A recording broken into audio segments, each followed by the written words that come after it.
Greetings, friend. We is live, girl. Oh, is that a We countdown or live. is that actually that we're No, live? we're live. I was like, Gratitude. Gratitude, you know I need that notification. Hey, no. we live. Okay. What you eating, friend? Light life hot dogs and chips and a pickle. Listen, I'm setting up the grocery list. I might need you to send me your grocery list so I can just duplicate it. I don't even have one. Oh, you just go and pick, and you can Yep. still stay in budget when you do I don't that. have a budget. It's just me. There's still a budget. No, you I don't have a don't really budget. eat nothing. That's beautiful. That's see, because when you go to the grocery store with greedy people like me, by myself or with a family, there has to be a budget, especially if I'm hungry when I go to the grocery store. Mm-hmm. Mm, mm, yeah. My thing is, I'm trying to learn how to stop wasting food. Like, I will buy something. For instance, I keep buying lion's mane mushrooms and they just sit in the refrigerator and I never cook them. So I'm trying to learn how to stop. Oh my God, am I frozen again? I don't. The screen keeps shutting out and doing like a little circly thing, and it just goes blank and then comes back. I don't know if it's me, but I'm thinking that I it's you. didn't say the name. Oh, let me. Hey y'all, after the dang on Greetings. show, we was sitting and we was all talking. I didn't accidentally said S's name, the deity of energy. The fucking computer went crazy. I said, what in the fuck? What y'all doing? What up, Marcel? Marcelly.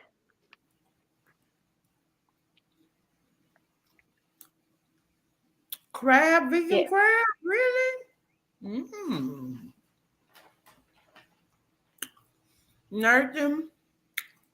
The back of channel was frozen, child. I accidentally said it. We came back to have this discussion. Are we talking about them? Cause what? Let's go into what you sent me. Now you asked me what the apocrypha was. I heard it all last night. They kept saying you need to look at it, and I'm like, what is it? Like I know what it is, I think, but what is it? Like what am I missing? I'm gonna Wait a have minute. to look it. Why am I giving this? Tomorrow, tomorrow, I love you. Tomorrow, we're only a Only. day away. Oh, you did. That was good, friend. That was good. I was Listen, being funny it's it's the vocals. too. So that's the song that's coming to you right now. The hair, Let's that's look what up he the said. lyrics, shall we? Is it? Oh, is that? So it was a joke. Listen, you can't joke with me like that because you know I'd be like, let's look Yeah. up the lyrics. Oh, I Let's said read the I'm getting lyrics. it. Yeah, no, I I'd know be it's so the Book ready of to Enoch, research. y'all. I don't know what's in it. I've never read it, and I feel the energy.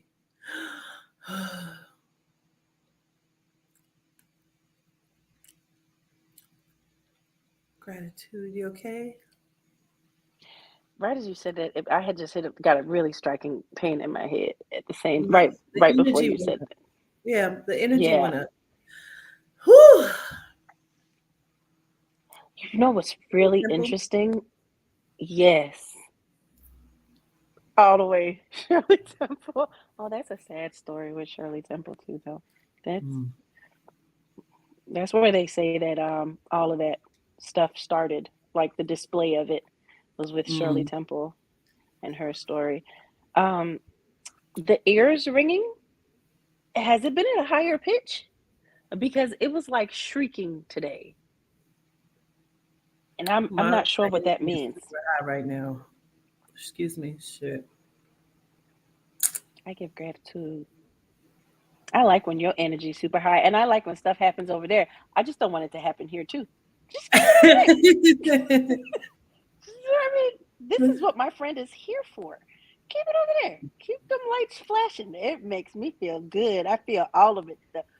In the phone, especially when you get a certain look in your eye, baby, that thing goes from the head to the toe and the toe back up to the head. All types of tingulations. I'm trying to find the pages that I sent you earlier. Okay, so the book that I got the night that you, I don't even know if I should say the name. I almost want to say you can see what happens, but my energy is so right now. I just need to relax, chill. Let me not. So, so the night that you called me and we were talking about Sirion and you gave all the information. And I was digging and diving and searching. I had went on Amazon because I was going to order Tell the them book to of stop Enoch. your headache. Is what I just heard. Tell them to stop your headache. Stop my headache, please, in gratitude, please. I mean, it already feels like something is in there working because You gotta call their name. I'm not gonna say it. Syrian, please, in gratitude, please stop this headache. Syrian, please.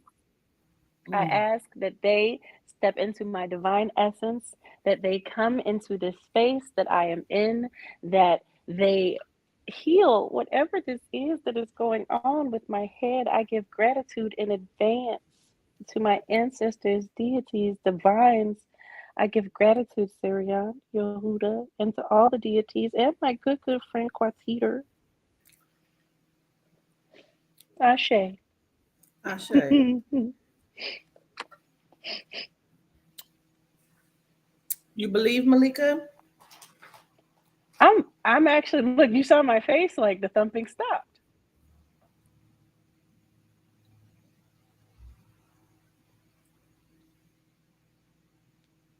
That fast. Listen. Okay.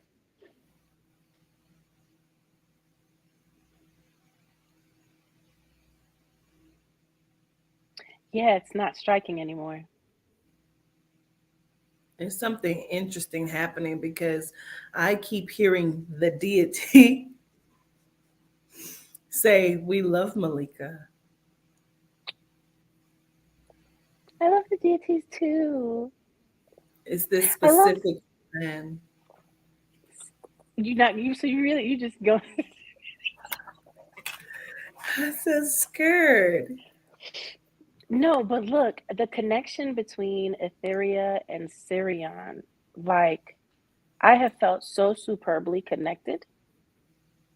And like I was telling you earlier, even with realizing the owl and the representation with Etheria and knowing that it was part of the Smoky Days cube, and then someone had put in the comments today in regards to Sirion and Let There Be Light. And if any of you follow the Grand Rising page, you know when I showed the Smoky Days box, I said pull the arrows before you open it and let. I didn't say it. Oh, oh my God. Listen. Yo. Oh God, I'm going to pass out. And I said let there be light on the Instagram post. They keep saying, call my name. You will call my name. Oh, listen, you already making it flash in here. Sirion. Sirion. Sirion. I won't be afraid of you. I will not. It just, you come with a lot. You come with a lot. That was made me nervous.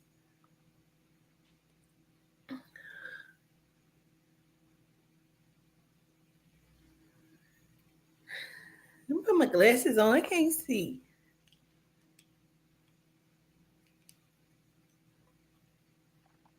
Yeah. Okay. I'm giving Mrs. Hadley, the one that worked in the Oh, it's office at cute. school. I feel like it got It's quiet giving everywhere. more than that. Yeah. Yeah, it did. I feel like It's it got giving quiet way as more. fuck. Woo! Listen, um, listen. I in no way, shape, or form am not going to be disrespectful with jokes right now. I will just say that I am not prepared for experiences. I'm not prepared. I will run, I will cry, I will hide in a corner. I give gratitude.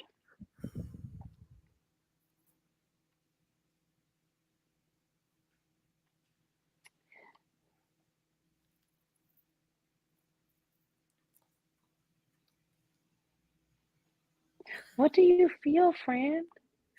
My spirit is so high. I'm so jittery. I'm also kind of nervous, but at the same time, I'm filled with so much energy right now. It's a lot being said because they want you to do the breath things that I gave you. They want you to do it.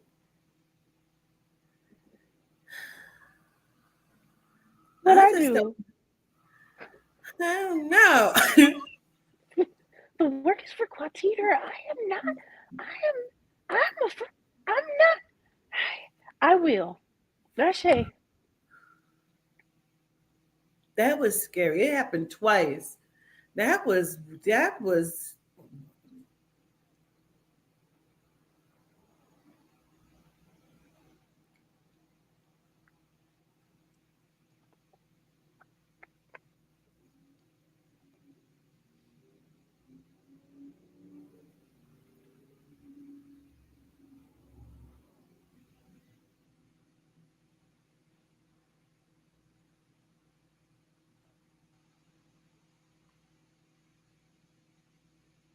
so.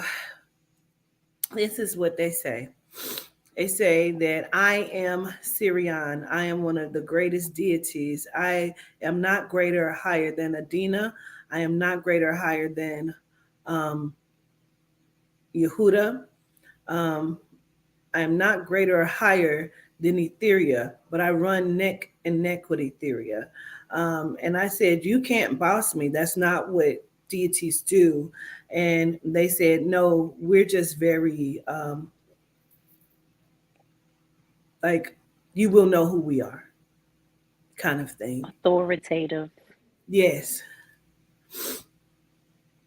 I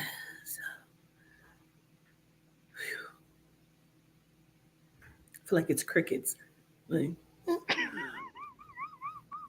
the cricket in the house the other day. I kept saying I feel like it was a deity.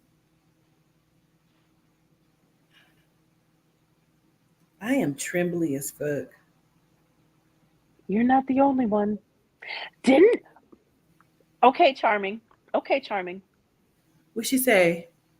Remember before we started, charming was like, for whatever reason, I have really like it. It's feeling like, and I was like, maybe something's about to happen. That just really fucked me up. That does not happen in my house.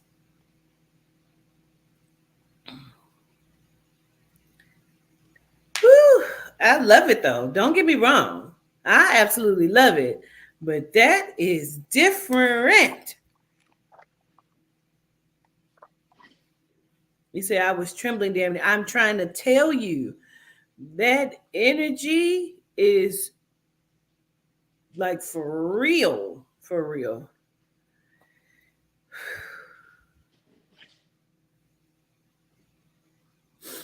So what we talking about, Malika? Okay, so after we spoke about Sirion, when Quatita first let me know about this beautiful deity, um, I went to go and purchase the Book of Enoch, and I saw this Hands of Light, a guide to healing through the human energy field. And I literally, the book was just delivered today. But when I started, going through it, I was looking at the pictures that were in here, and it shows it's pretty much a book on using light energy for healing. And as we know, light energies, and we were speaking the other day, if you caught that live, about the connection that we felt to auric fields and that being our light energy, and Sirion hopefully being able to assist us with sealing in the gaps, as my good friend Quatiter would say, sealing in the gaps of our auric field. And so in this book, where is it? I don't know if you all remember, we were talking about the word Sirion coming up in our search as body armor. So it was very interesting that they're talking about types of energy blocks and they refer to it as, well, these images, will this strike? If it doesn't show like a drawing of a private part, it just shows like a drawing of people. I hope this won't, but it shows each of the different blockages. And C is mesh armor and A is plate armor. It also shows how your auric field looks during energy depletion and energy leaks, compaction, and there's even something called a blah block. So I let Quatita know, like, I just got the book. I'm going to dive in. But let's see, it says the plate armor shown in figure 12-2A holds all types of feelings by freezing them. They are held in place around the body by a field of generalized high tension. It effectively helps the person build a well structured life on the outer level. The body will be well constructed. Muscles will tend to be hard. That's interesting. On the personal level, life will not be so fulfilling because the plate armor effectively nullifies all feelings. This creates high tension all over the body, which can result in several different types of disease: ulcers from overwork, or heart problems from physical pushing in life without personal nourishment, because the person cannot feel their body well. The tension in their long muscles will probably oh, the tension in their long muscles, they will probably overstress their muscles, causing shin splints or tendonitis. Like, it literally breaks down these parts of your body and what the auric field tells. And I'm sure it'll get into, because it is hands of light, I'm sure it'll get into how to release these energy blockages. So I'm excited to dive into it. And it's really like a full workbook. I don't know if they use it in schools, but at the end, it has like the chapter review where you answer questions. So I'm assuming that it's probably utilized in like Reiki schools and things of that nature. But I love that they call it Hands of Light, because when I saw this was also after the class that you had on Sunday. And if you all missed that class, you missed an amazing class on the hand gestures and in regards to feeling the energy that's pictured here and knowing that we all have that. And when we used our Yehuda hands, and we felt the energy between our hands, I was letting Quatita know, even though I didn't do a great job at the hand gestures part when we freaked You out. did. You did. Quatita was like, if you get stuck, just put up anything that you remember. And I was like, Yehuda. Malika was like this. Quatita was like, it's okay, Malika, you got it. Aubrey and I saw Aubrey hit one of these after a while. Woo! But I think that this is so beautiful, and I'm really excited, just as I have been with all of the other deities, especially Etheria. I am really excited to meet Sirion, because I feel like light energy is all things. And even in experiences that I have had, typically there have been things that will happen with the lights, down to the fact like where Ro now is like, okay, Malika, what did you do? Because this isn't normal. And that power in those moments has always been so powerful. And so to know that the being that is light is present and providing knowledge is so exciting to me, because I feel like it can heal so many things. So many I was things. saying peace to Xander. Sorry. Peace. Salitude de wa, Xander. Salitude Look, wa. your hair looks like a tree. It's so beautiful to me. Gratitude. It looks like Gra- limbs on a tree. I love it. gratitude. I've been adding my little jewelry. I got, look, and you said that, and I just put the tree of life in here. Oh, it's so pretty to me. Gratitude. Gra- I Look, miss you had my me crying about my fro. I miss my fro. I miss my fro. I do. But but I your hair has realized gotten so long. what was that? Sorry. Your hair has gotten very long. It has. I give gratitude for the dream. I feel like Okay, that I was going triggered to ask if we something. could talk about your dream. Okay, definitely. Yeah, we can. Yes. I don't remember the first part of the dream. However, you talking about the dream today or the dream Yes, the with dream the locks? today, the deep one. Oh, I thought you were talking about the hotel, and I believe you said that that was Levia night in the dream with the locks, right? With the pretty eyes Probably. and the golden Yes. locks, because Yes. that it was after that that I put the locks in. That was the hotel dream. The dream today was very interesting. The first part of the dream, I was walking past a pool, and I should have called Quatita right after I rose from my slumber because I lost bits and pieces of it by the time that I remembered. But I was walking past the pool, and there was this tall gentleman, attractive brown skin, but he looked like his lips were sealed, like not like a frown, but just sealed, like these lips don't move at all. And he was following behind me. I want to say he had on like a janitorial suit, like a one piece suit, but not, I don't know. I don't know.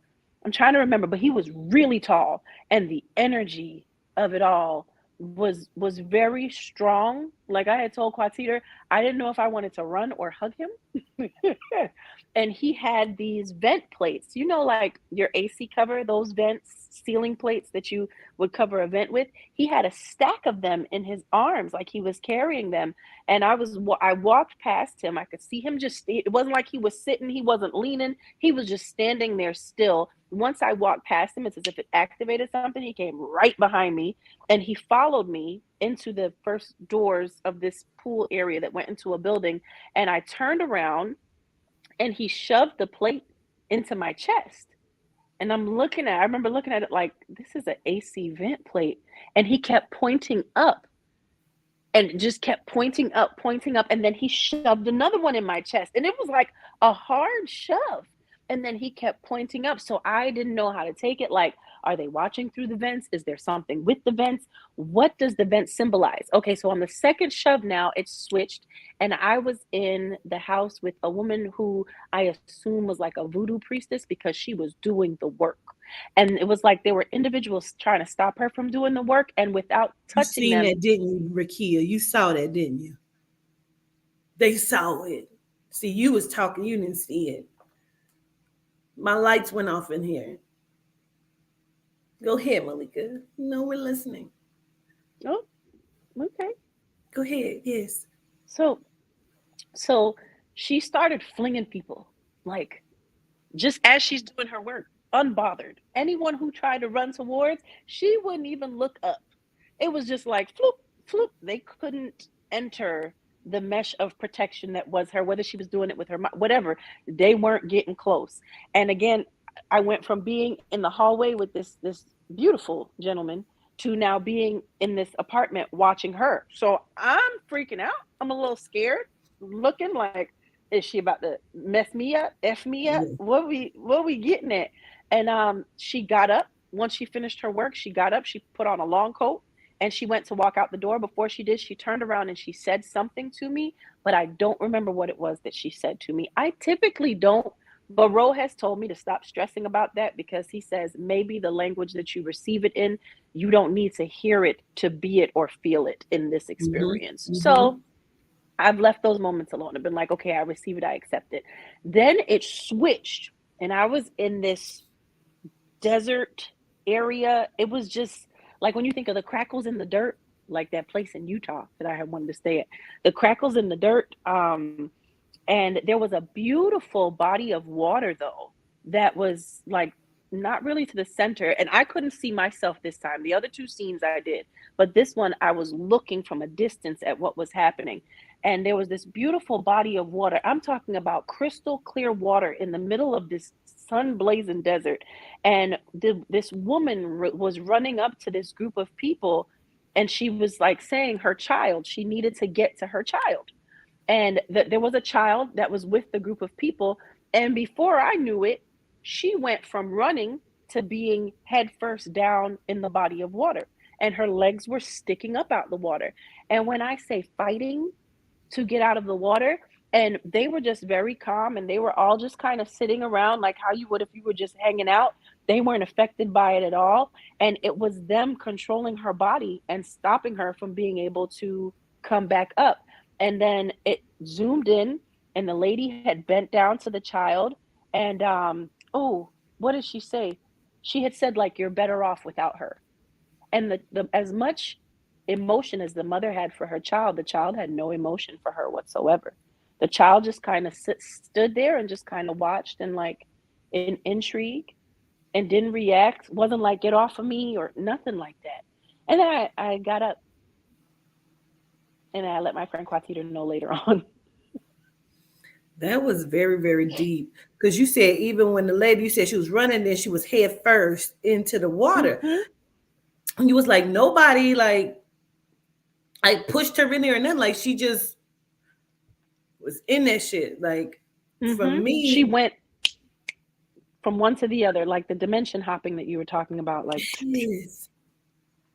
I almost like I know the first two are deities. So I asked Malika because when she was describing the man to me, the first person I saw was Chet. I've never really talked to y'all about Chet. Chet is Anubis. I've brought him up before. He's come to me twice in my dream, and he's tall, but he looks like Scottie Pippen a little bit. Like it's something about Scottie Pippen. He favors him to me, and that's the best person I can like tell you who he would favor. mhm. So I asked Malika, I was like, does he look like Scottie Pippen? Does he favor him? And so then she sent the picture like, yes, but he's like built different or something, he said. And I'm like, yeah, Mhm. because he favors him, but he looks different. But it just, I don't know why it put me in the mind of Chet. I know him as Chet, but from what I understand, he's Anubis. And I put that together, and they told me that because the one first dream I had about him, I would sleep on this bed in this beautiful like condo loft. The lights were very low. It was like a very like plush bed, but it was sat low onto the like low on the floor. It wasn't a high bed, it was kind of low.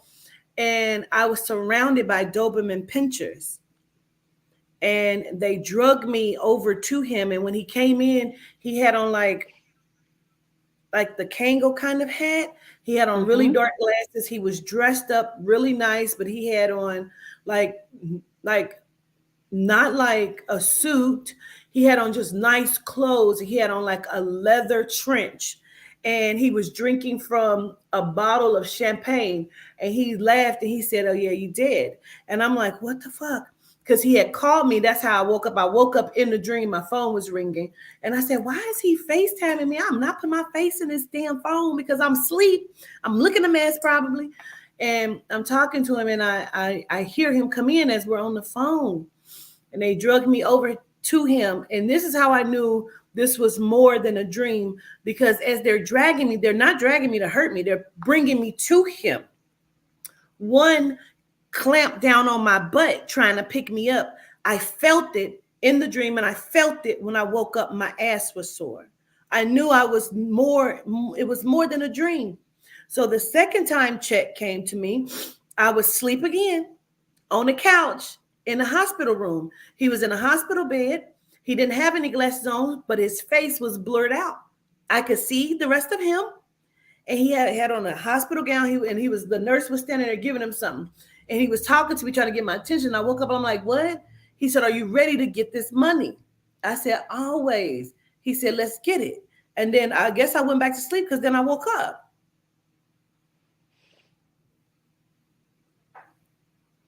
I don't I know believe how. that was Chet that you dreamt of. I don't know. Listen, I said I give gratitude for Anubis not showing up in his Kakusa form. I told Katita I probably would have peed the bed because, but it makes sense because not only the size of him, even though it was human form, like I was looking up at him and he pushed that plate like right into my chest, and it was very strong. Like I was looking down like how is my chest not caved in? But then I also know that we in certain states have more strength than we would be used to in the physical realm. Did you know you were dreaming? I never really know I'm dreaming. And there's sometimes where like Ro will show up in my dreams, and when I rise and I tell him, he's like, "No, babe, I was doing that in the bedroom while you were sleeping." Even the other day, I had a dream that a little girl and I were sitting with each other, and she kept giggling, and we had sparks between our fingers, and she was like touching my fingers and it would spark, and I would touch her fingers and it would spark, and she said, hurry up, we got to finish because Ro is coming." And right as that happened, Ro, he goes through the back and comes through our bedroom door. So he came in that way, and I opened my eyes and I was like, whoa. Like the last thing I remember was her voice. And then I realized now that there's a whole TV series about women getting the power of electricity through their Mm. hands, and that it becomes a safer world, but it creates this whole so on and so forth.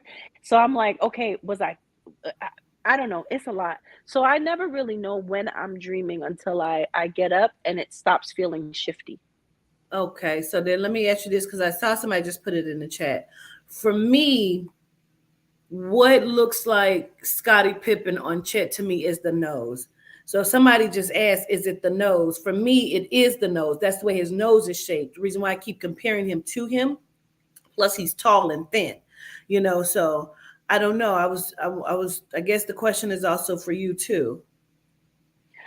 I had no idea that this gentleman was connected to Anubis. It was when Quartiter had mentioned it that like it's very shocking to me when my friend gives me insight about experiences that I have, because I'd be like, "Oh, it was just an experience," and she's like, "No, but listen to what happened today."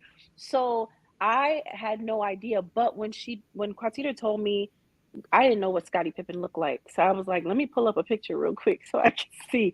And that's when I realized, yes, this is the man. Now, I don't know if the picture was just the lighting or whatever, but he, in my dream, was just a little bit more brown skin and Yes, not as absolutely light is. skin.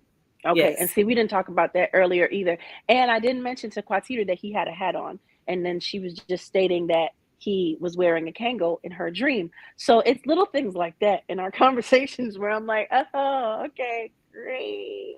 So it is Melanated Lioness who was asking a question, and she said yes. So have you ever seen Chet before, or this deity, or someone that resembles this person that we're talking about, Melanated Lioness? And again, let me drop the link because y'all are welcome to come up. It's definitely an open panel. You're welcome to come up. Um, Marshall says, about like the time I seen a map on the palm of my hand in a dream. Marshall, your dreams be, child, I can't wait to pull this wig out. Your Oh dreams no, be, it's just tight, it's giving. is Let me take it? it out. Yeah. Let's get it. Especially when you get angry and you start doing the fear shake. That's Peacefully says she may have seen this deity. There's so, yeah, we're talking about deities that we, Um, well, we're talking about this particular deity that we have experienced in a dream, but we definitely can talk about deities you feel like you've experienced in dreams. Marshall experienced this one deity that we were able to actually find the name that was given to her in her dream that I believe is actually Dionite. And other people have known her to be other deities, but I do believe that just as we've come across Leviathan, the what they consider as the sea monster, but we know Levianite to be Poseidon of the sea. You know, so anybody can hop on. You ain't got to ask, you just come up.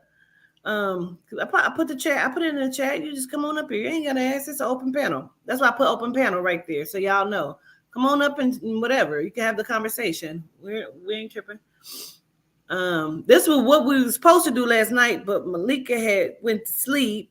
And then I missed and everything. Sirion ended up taking and putting so much energy in me. Um, ooh, Shiva. Ooh, love to hear about that. Um, but the energy was so strong, and that's when we went into the gestures and the breathing. Quatita, you said that the first two were actually deities. So who did you think the woman in the blue dress with the yellow flowers The one that was in the running. second? The second one in my dream that I thought was like a voodoo priestess, and she was just flinging I people's believe bodies. she's a deity as well, but I keep wondering who she is. Hmm. When I had saw, um, when I experienced the energy of Oshun in my DMT trip, she was heavy set with a yellow dress on, and she had a small afro. Where'd she go? Where'd you just go, girl? But it reminds me of her energy that I experienced. But I mean, it was. I know. I believe it is a deity, though. I just don't know Hmm. who. Hmm. Greetings, Greetings. I'm trying to Greetings, get my cousin. headphones together. life. Where did you go?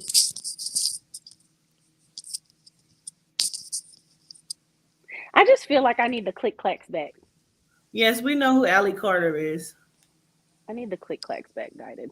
It ain't. I need the Yeah. clack clack clacks. Oh, it's time. I got to take my braids down. They're not even down. I got so much new growth in these, but don't Yeah. at me. Hmm. Somebody as doesn't Yemaya Yemoje wear a blue dress. I believe she does. That is her color, her reference color, and she is also Dionite.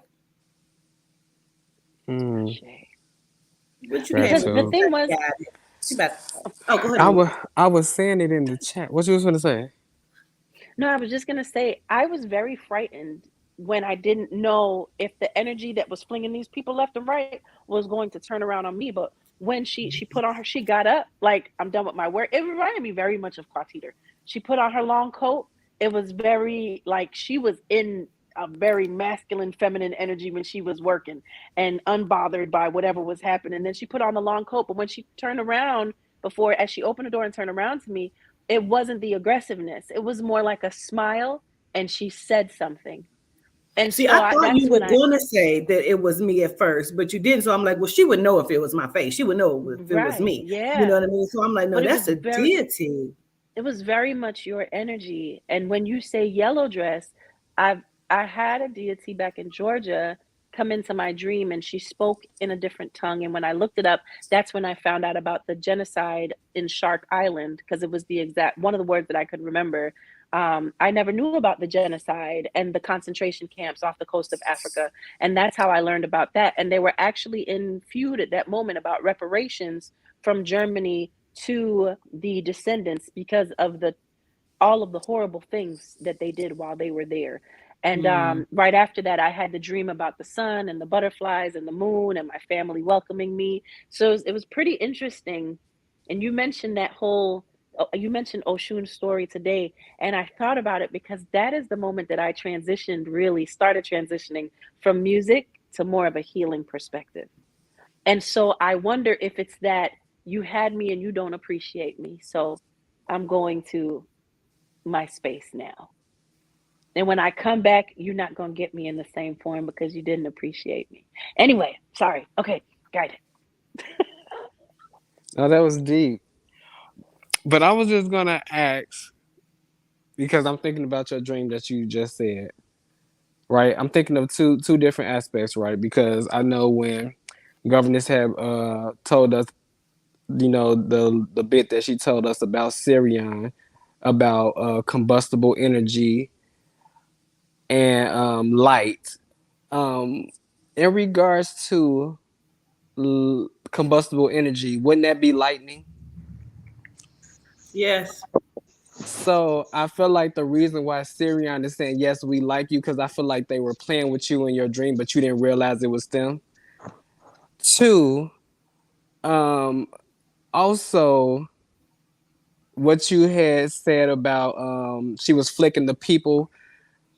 Could it be that maybe you was watching your work happened. You may have petitioned to be protected, and so there may have been some negative energy from people, and she was just like, okay, picking them out for you. So she was basically, you were sitting there watching her work or do the work that you asked them to do, possibly.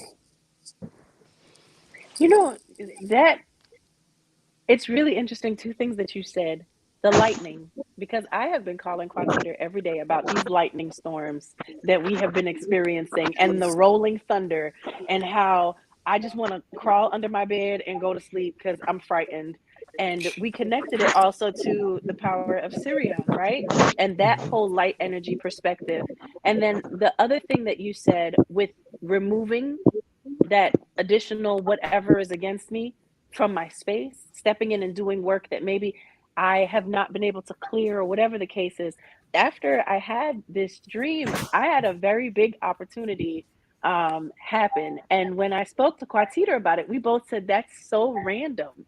Like, so it would make sense that things had been lifted or removed after that dream, because for this individual to call me into a space that I used to be in with a very grand offer that I would have jumped at the chance of way back when, and me to be like, actually, I'm in this space, you know, da da da da. That makes a lot of sense, guided. It does make a lot of sense, and the smile was so. That's why I said she reminds me so much Wait, of is she Quatita. froze? Am I No. froze? For me, No, Leak. Her camera just did like a loading thing. It did that earlier. Right after she said at an opportunity that I would have jumped to, it just froze. I told her, I said, oh no, you were not supposed to turn it down. Remember, your horoscope said there's going to be an opportunity comes. You're not supposed to turn it down. You're supposed to go with it because it's going to present a different opportunity for you. And she was like, yep. But I'm like, Listen, this is the second time something like that has happened, because Quatita has had a reading before. And if you all remember at the end of the reading with Bob Marley, he gave me an award of recognition. And that was all that I needed. And I got an offer closely related to him the next evening. And I was like, absolutely not. And I called her. I'm like, you're going to get, I think this is about the something. Then she called back like the next day, like, oh shit. I'm like, no, Malika. But you got to do what you feel like is best for you. Greetings, y'all, up on the panel. Life, hood. Greetings. Hello, Everybody. I was How y'all listening. doing? She just mentioned something about seeing a video of there being a show with like fingertips and the energy going in between. Like when I was about up until 15, because I had to try to stop it. When I used to get upset, my fingertips would get burned. Like it was like I would always feel like the energy just flowing, and it would always come through my fingertips. And I always wondered, like, what the heck is that? But that's why I came in, because I wanted to, like, I was listening. I didn't want to throw you guys off. So that's why I left the first time. Yeah, the hands of light. I gotta get that book. Thank you. And Miss Quatita, I mean, like, I don't know how you just disappeared on me. I used to watch you all the time. And then I was like, where did she go? Like, I don't know what happened. I see your name has changed. But I'm so glad I found you. Yes, gratitude. Well, if I had disappeared, it's probably because my ex had shut down all my shit and I had to restart things. is anyone else hearing that noise? I'm sorry. It's hood I just book. Yes. It's hood, oh, but oh It's okay, hood book. okay. Oh, it's me. Yes. I'm sorry. You're all right. You just got a little bit of static. That's it. I don't know why it's doing that. Greetings, Miss Robin. You came up too at the same time Life did. Would you want to come up and say? Who, me? No, Miss Robin. I mean, yeah, Miss Robin. We're trying to see what she wanted to come up and say.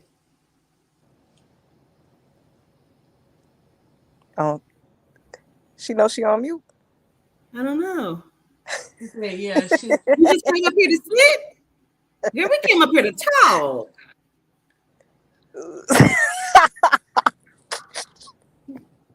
Oh, wait a minute.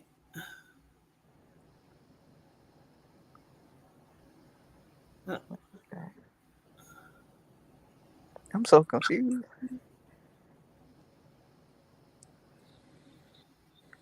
What is that?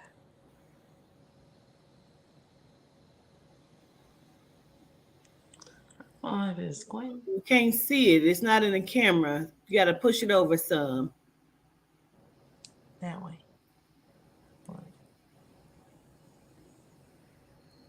Is that like a recorder?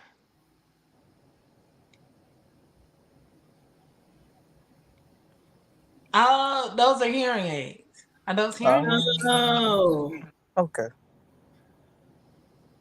Gotcha. okay. So did you want to did you want to say something? You can go to the chat and type it so we can see it.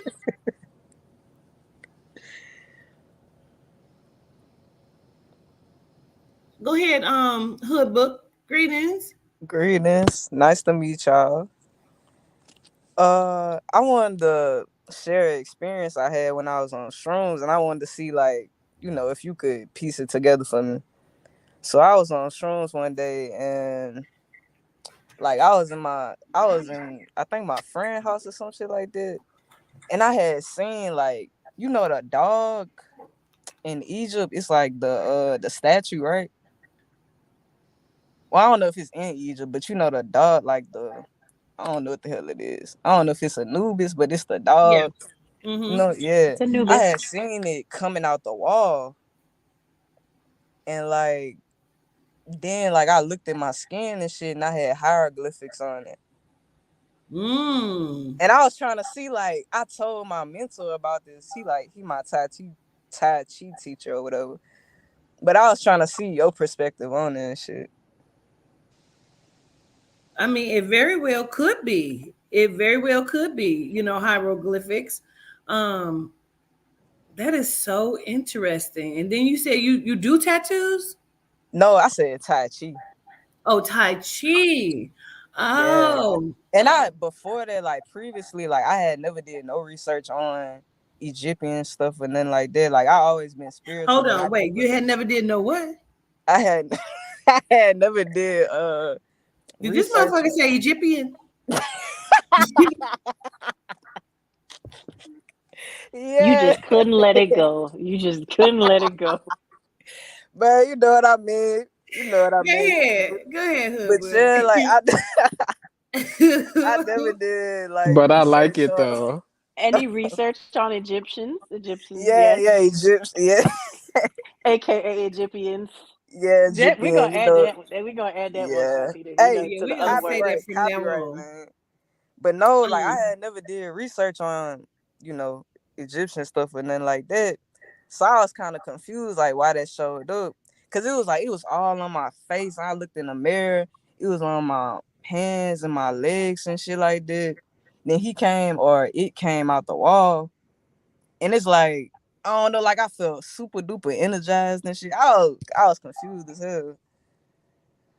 Oh, like when you say hieroglyphs, could they have been sigils? Or did you recognize? Nah, it was like some of the stuff I seen, like I seen pyramids on my hand. I seen like what you would see if you looked at hieroglyphs on the wall, but in my skin. It's like it was imprinted in my skin. And I had like a big ass what it was. I don't know if it was a lion, a tiger, whatever. It was a big ass cat on my left hand. There you go. Greetings, Z. Right. So Can I don't know. Yeah, go please, Malika, because So I had an experience once, right? And I was listening to a sound bowl ceremony. And when I say that, for whatever reason, I've sat in a lot of them, but this one, I felt like I was floating. I was sitting in front of my work computer, and it has like, it shuffles the pictures on it. There were faces popping up in the computer screen that were moving and changing. And as I was taking the breaths, I, of course, got scared because what else would Malika do? I got scared, but when I looked at the wall, it was pretty much exactly what you were explaining. The only thing that was in addition to that, the symbols, was that there were black veins that started going through the wall. Like when you see in the movies when they inject somebody with something in like Marvel and the black Yeah, veins start running. And I wasn't dreaming. This happened like in real time. And the right. black veins started going through the wall. And at this point, I was freaking out. And I had closed my eyes. When I opened my eyes back up, symbols and numbers were popping up in it would look like Mm-hmm. written in lightning. If you thought of lightning writing itself into letters and numbers, it looked like that, like white noise kind of also. And it was little codes. And what I did was I started writing each one down. I started trying to Mm-hmm. draw the symbols the way that I saw them. And the number codes, when I looked up the angel codes that connected to it, literally gave us a message that we needed in that moment in order to advance in what we were working on. So Mm-hmm. someone told me that part of that was also an opening of the Akashic records, like most people that have had those experiences, that there was something happening in regards to the Akashic records or accessing or opening it in real time or in dream state. I would recommend that when you have those dreams, if you can remember the symbols, draw them. Yeah. Okay, so wait a minute. Now that goes even deeper, Malika. So when you say you feel like it was like opening the Akashic records, and we know now that the Akashic records is your file, which is your life. So it's opening up the life, your life, a different life, a new life, a different version of self, maybe. Very as interesting. as well as number codes, because remember when you taught us about the simulation and sim and Simeon and the connection with that, and we said everything is in numbers. And Yeah. so it makes a lot of sense where the codes, whether it was accessing, and it was numbers and symbols, there were no letters, it was all numbers and symbols, and the numbers literally matched up like it was a sentence. It was a sentence, and it's pretty dope. I've only seen it once. It was coming down like the Matrix outside of a window. I seen some shit like that too, but it was green. It was like in It was green light. green. Yes, it was Bro, what the green. fuck? Like the That shit green that you see crazy. right here on this TV, this computer Yeah, screen. it was just That's how like it that. was. Yeah. Go Question. That's ahead. crazy. When Givenchy. we looking at like you were saying, the numbers and the symbols depending on um how they're drawn or manufactured, that can also be numbers as well, because like a, say for instance, a triangle, they have degrees.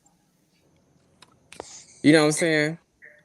So depending on what those symbols are, it could be even though you have numbers, you also have a symbolic number reference as well. Meaning like how a lowercase h, you flip it over, it's a 4. In that way, but also like in degrees, like a triangle is like what, at a Like you 45 have a degree. 45-degree angle, a Yes. 90-degree Yeah, angle with Okay. it showing up in that shape.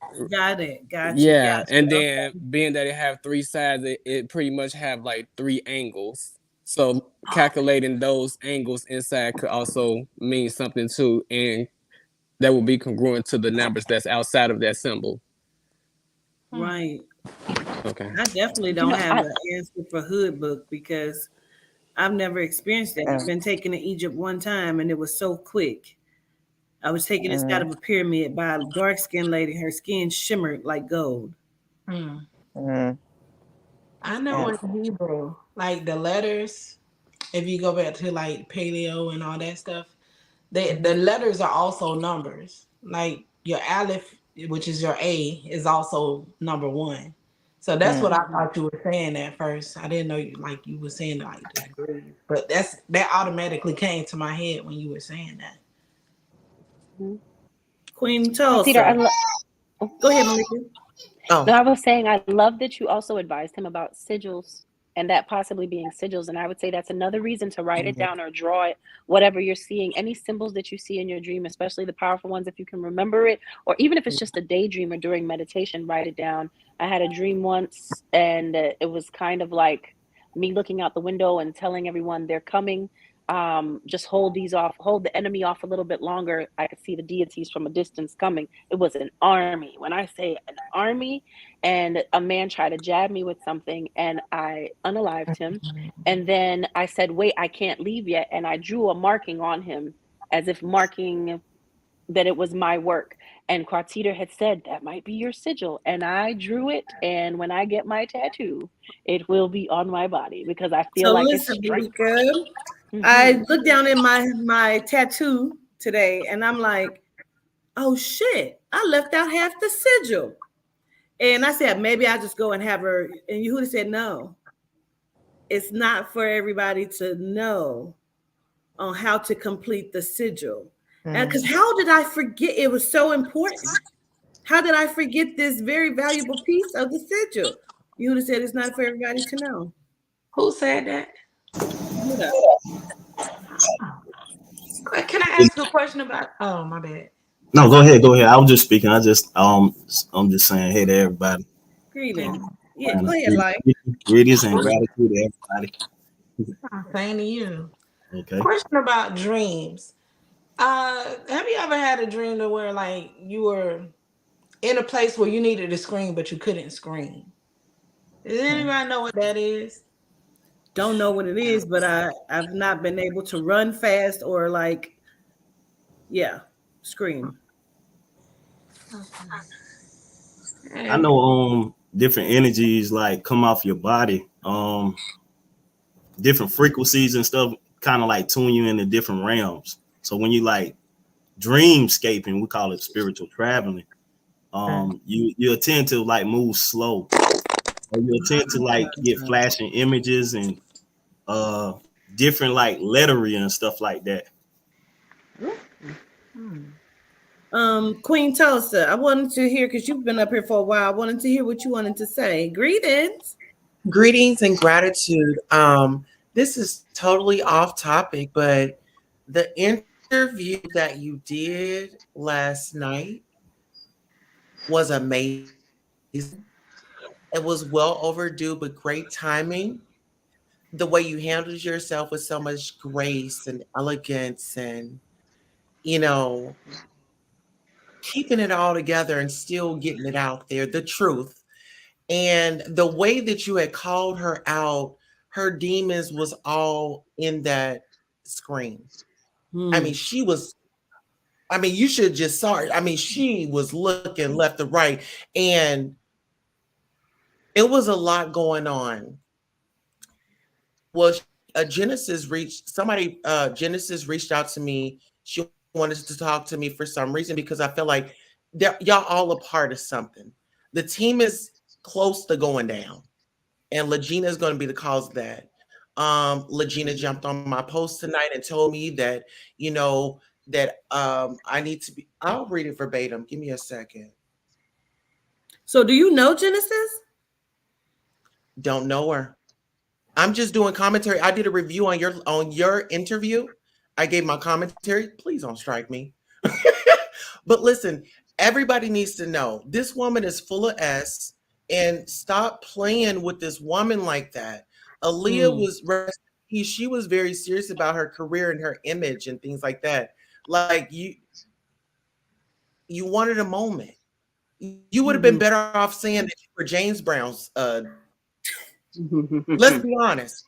Because y'all already know James Brown had that situation, but it's like, thank you for calling it out for what it was. And because it needed to be stopped. James Brown needs to be stopped. Yeah. I gotta go find it. So I just went to gratitude. I appreciate you for saying so. Absolutely. Gratitude. Yeah. And another thing, why did she feel like she could come and play in your face like that? Like I was watching it live and I'm like, no. I'm talking to the screen like, please, no. Like you didn't really do your research, or it was like when you were coming in to bless yourself, it was like she was trying to knock out what you had going on, but she's not that powerful. I want to acknowledge that. Yeah. Gratitude. I'm gonna campaign. and finish my beverage, but I was just here to just hear the conversation. I'm new to it. I have some gifts, and I'm pretty sure you can pick up on that. And I want to get in tune and figure out how I can utilize my gifts. Okay. Greetings and gratitudes for coming up. Nice to meet you. I know when I first saw you in the chat, it was on Let's Have a Conversation. And you're like, I want to come up. And it's like, well, that ain't one of these, but this is an open panel where you can come up and discuss. So gratitude. Hopefully we'll speak again though. Yes, we will. Your name is my hometown. So I don't know if you know that. That's where I'm Where's from. your hometown? I'm from Tulsa. You're from Tulsa? Yeah, born and raised. I'm from Tulsa. I was born here. Yeah, born Black and raised. Wall Street. North Tulsa. I'm North Tulsa. Yeah. Town, baby. Baby, we're definitely on the map. I want to say this. I'm going to this the 1921 race massacre that happened. I'll be there for the honoring the descendants. I'm a descendant of the massacre. So we're going May 27th and we'll be there May 28th at the church. So I will definitely make our ancestors proud, and I will let them know that I spoke with you. Gratitude. I appreciate it. Come on.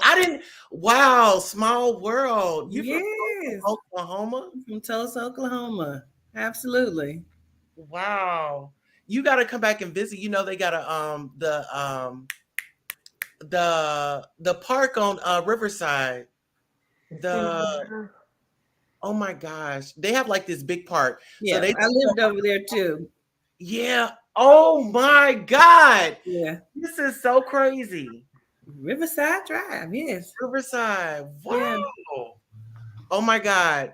This is like a deja vu moment. But I went to Hawthorne Elementary. I went to Hawthorne. Over there off of what is it called? It's called Peoria. No, it's Peoria. Yeah. Peoria. And over there by Comanche. I grew up in Comanche. Yeah, I grew up in Comanche. Period. Girl, Sunset. What you know about Sunset? I don't know. Oh, girl's hood. Oh my God. I used to work over there. Booker T. Washington. My daughter goes to McLean. My sister graduated from McLean. I ended up leaving at the beginning of my 8th grade year when I was going to Gilcrease. So I didn't go to high school. I went in Cincinnati, but yeah. Yeah, see, I didn't go to high school here. I went in Atlanta, but then I come back to my roots. You know, It's so much history here. Yeah. And oh my gosh, thank you so much. Gratitude.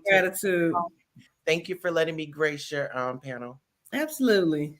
Family, we family. Absolutely. Yes. Melanated lioness too. Yes. Nice. For me. Yes. So, greetings. Gratitude, everybody. Go ahead and make my exit. All right. Peace. Greetings, y'all. Greetings. Well, I came on because you were asking me, have I seen Chet or Anubis? Yes. No, I haven't seen him.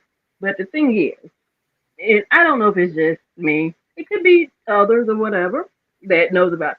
But everything that I watch, and I rarely watch TV and things of that nature now. I don't, but everything I see, it's just like I always end up seeing somebody that is going to that can represent them. And it's just so weird. It's just out of the blue. Like the other day, I was telling somebody, I was like, watch The Sandman, the show on Netflix. Mm-hmm. And I said, Shoshone is in that show. And they were like, what? I'm like, yeah, she's in there. They find her. She escaped. She was supposed to be some type of. She was the nightmare. She escaped, and she was protecting the little black boy. Have y'all seen it? And she was protecting him from everything else. She's okay. Understood. Heard you on that. Right. And I told somebody, they was like, what? But when you said Anubis, and you said it just pops up in my mind. And it's just, I mean, I won't say it's weird because, but I have to pay attention to those things. And when I know it's what it is because I always get this, I can't explain it. It's so weird now. And I was like, I don't think I'm gonna get used to it. It's like a bolt of light, and then everything, my ears just start ringing real loud. And I got it's just like, it's a shock. And I'm like, oh, like Raven Simone. So, and yeah, and I'm just like, and I'm like, I don't think I'm gonna ever get used to that, but it comes so sharp, so fast. And then I'm talking about it, and people are looking at me like, what are you talking about? I'm like, okay, well, if you don't understand what I mean, it's okay. I know what I'm talking about. I have to tell my best friend about it because, like I said, I put her on to you a couple of months ago. And so now I have somebody else to talk to about, because whenever I would talk to anybody else about things, they were like, girl, I was like, okay. And then one thing I was telling them, I was like, you know what? I realized something. You don't have to believe me. I'm so happy that I'm not out here to prove all these things. Yeah, for sure. For sure. You'll see it when it comes. But I know. And I got it. But yeah, and it's like I said, it's such a shock when it comes to when I see them, and I'm like, I can tell you who that is. I have a picture of Levianite on my page as well. Somebody did a AI generation, and I saw it, and I said, he's sitting in his huge throne, water all around, huge white throne, and he's jagged, and he's so dark skinned and beautiful, and he doesn't have on a shirt, and it's a long medallion, and he's just sitting there so regal, and the water is just like, and I'm like, that's Levianite. I'm like, what are you talking about? I'm like, yeah, that's Levianite right there. I put him up on my page. I don't care if y'all don't see it. I see it. I see him everywhere I go, or everywhere I look. In my dreams, I mean, I don't know if I do dream of him, because a lot of times when I am dreaming, I know I'm dreaming. So I've got to the point where I wake up, I'm like, this is a dream, such and such has happened, and whatever, So I don't know if I'm seeing them directly in my dreams, but I do see them in the media or certain pieces of stuff like that. So that's about it. That's why I knew. I was like, when you said it, I was like, yeah, it has to be no, because I could picture him in my head. That's all. Gratitude.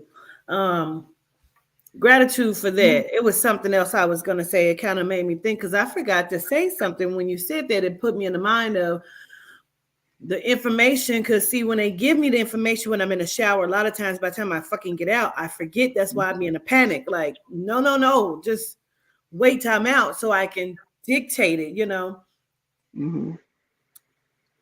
Oh, I hate to say that. I got to say the name. Sirian. If you know how we talk about the step up, the step down to the Orisha, to the Loa, is Olodumare. Okay. That's what was given to me in the shower. And I thought that was so interesting that energy would carry over to this deity. And I know about Olodumare, but I don't think enough that I should know, So anyway, y'all, I just want to say that Z Energy. Yes, ma'am.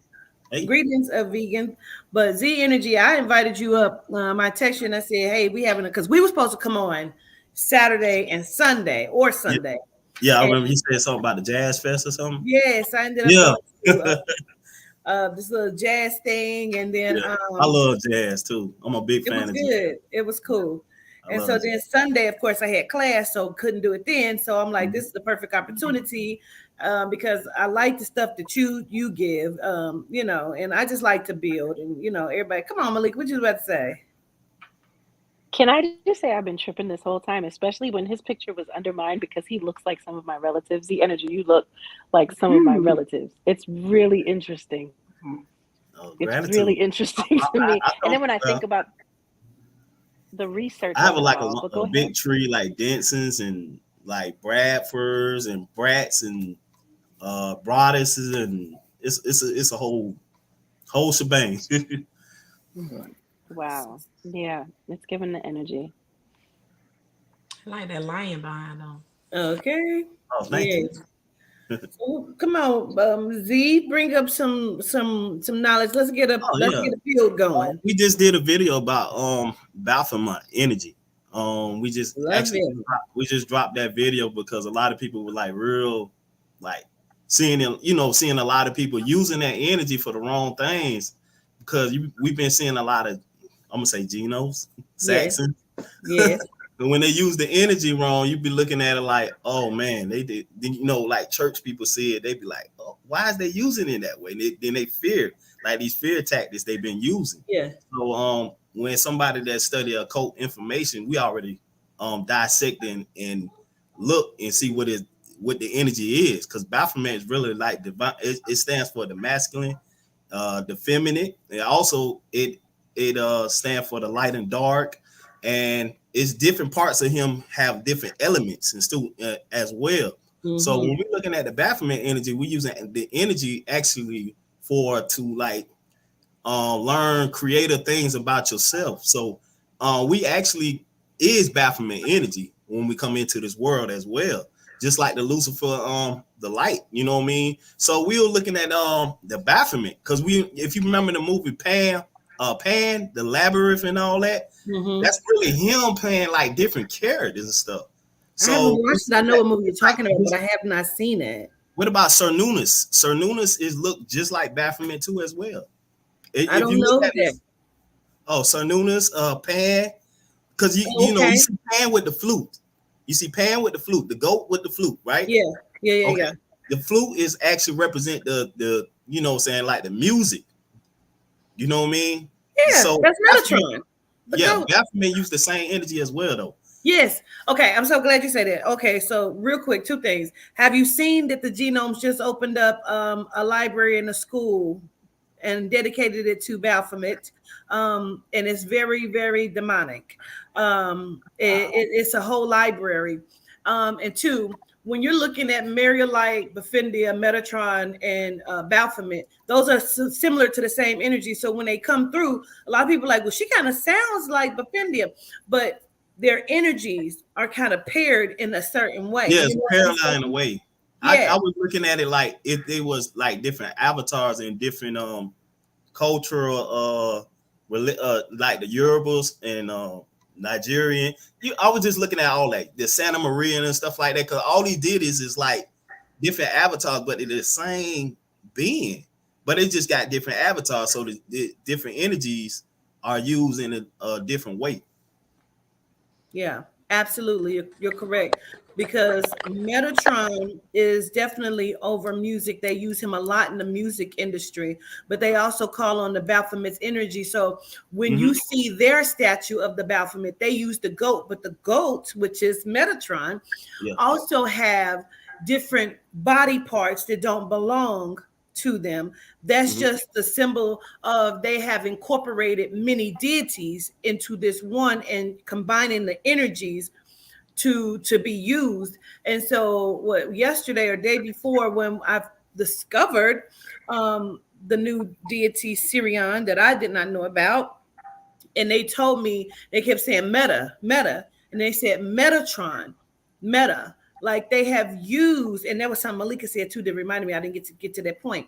When you're looking at the light and we're talking about all of the frequency meta and the energies that are combined together to make, to mesh, to become, to use is what they use. So absolutely, I agree. I see Charmy said, I do not like Pan. Pan was a sexual deviant. I'm sorry. Yeah, I believe they created that energy right there for that purpose. Just like we could create anything we want. So if everybody, like, say they're using our energy, right?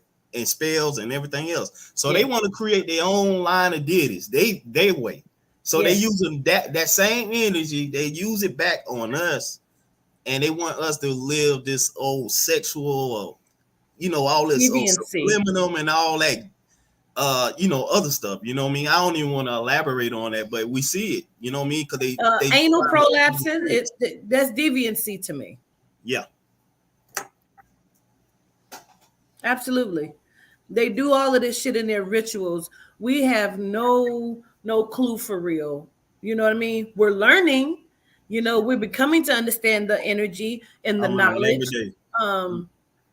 But again, like you said, they take it and they use it, and then they tell you that it's demonic, and because they do that, you don't know. So now the fear tactic, the fear mongering, so you don't even step inside the energy. When I first kept telling people Baphomet is not bad. No, he's not. They're being used. I saw so many different people on different platforms. You see what Quatita's saying? She's saying Baphomet. She praising Baphomet. I don't have to praise or worship. I know and I pay respect and homage to that energy of the deity in which it belongs to. So when you saying Baphomet, and I say Baphomet and Baphindia because they are counterparts, they are over emotion. They're destructive energy. They're great energy because he's destruction, she's love, and together they are the balance. Yeah. They give financial blessings. They are over wealth and abundance, but they are also over controlling your emotion. So it's a lot of that there. So let me just let you talk. Go ahead. Oh, okay. I was reading on Wiki got a dark backlink, right? Everything on it is like comic and ancient, you know what I mean? And they tend to put everything all in one. So when I was looking in the backlinks, they had information about Lilith, they had information about Baphomet.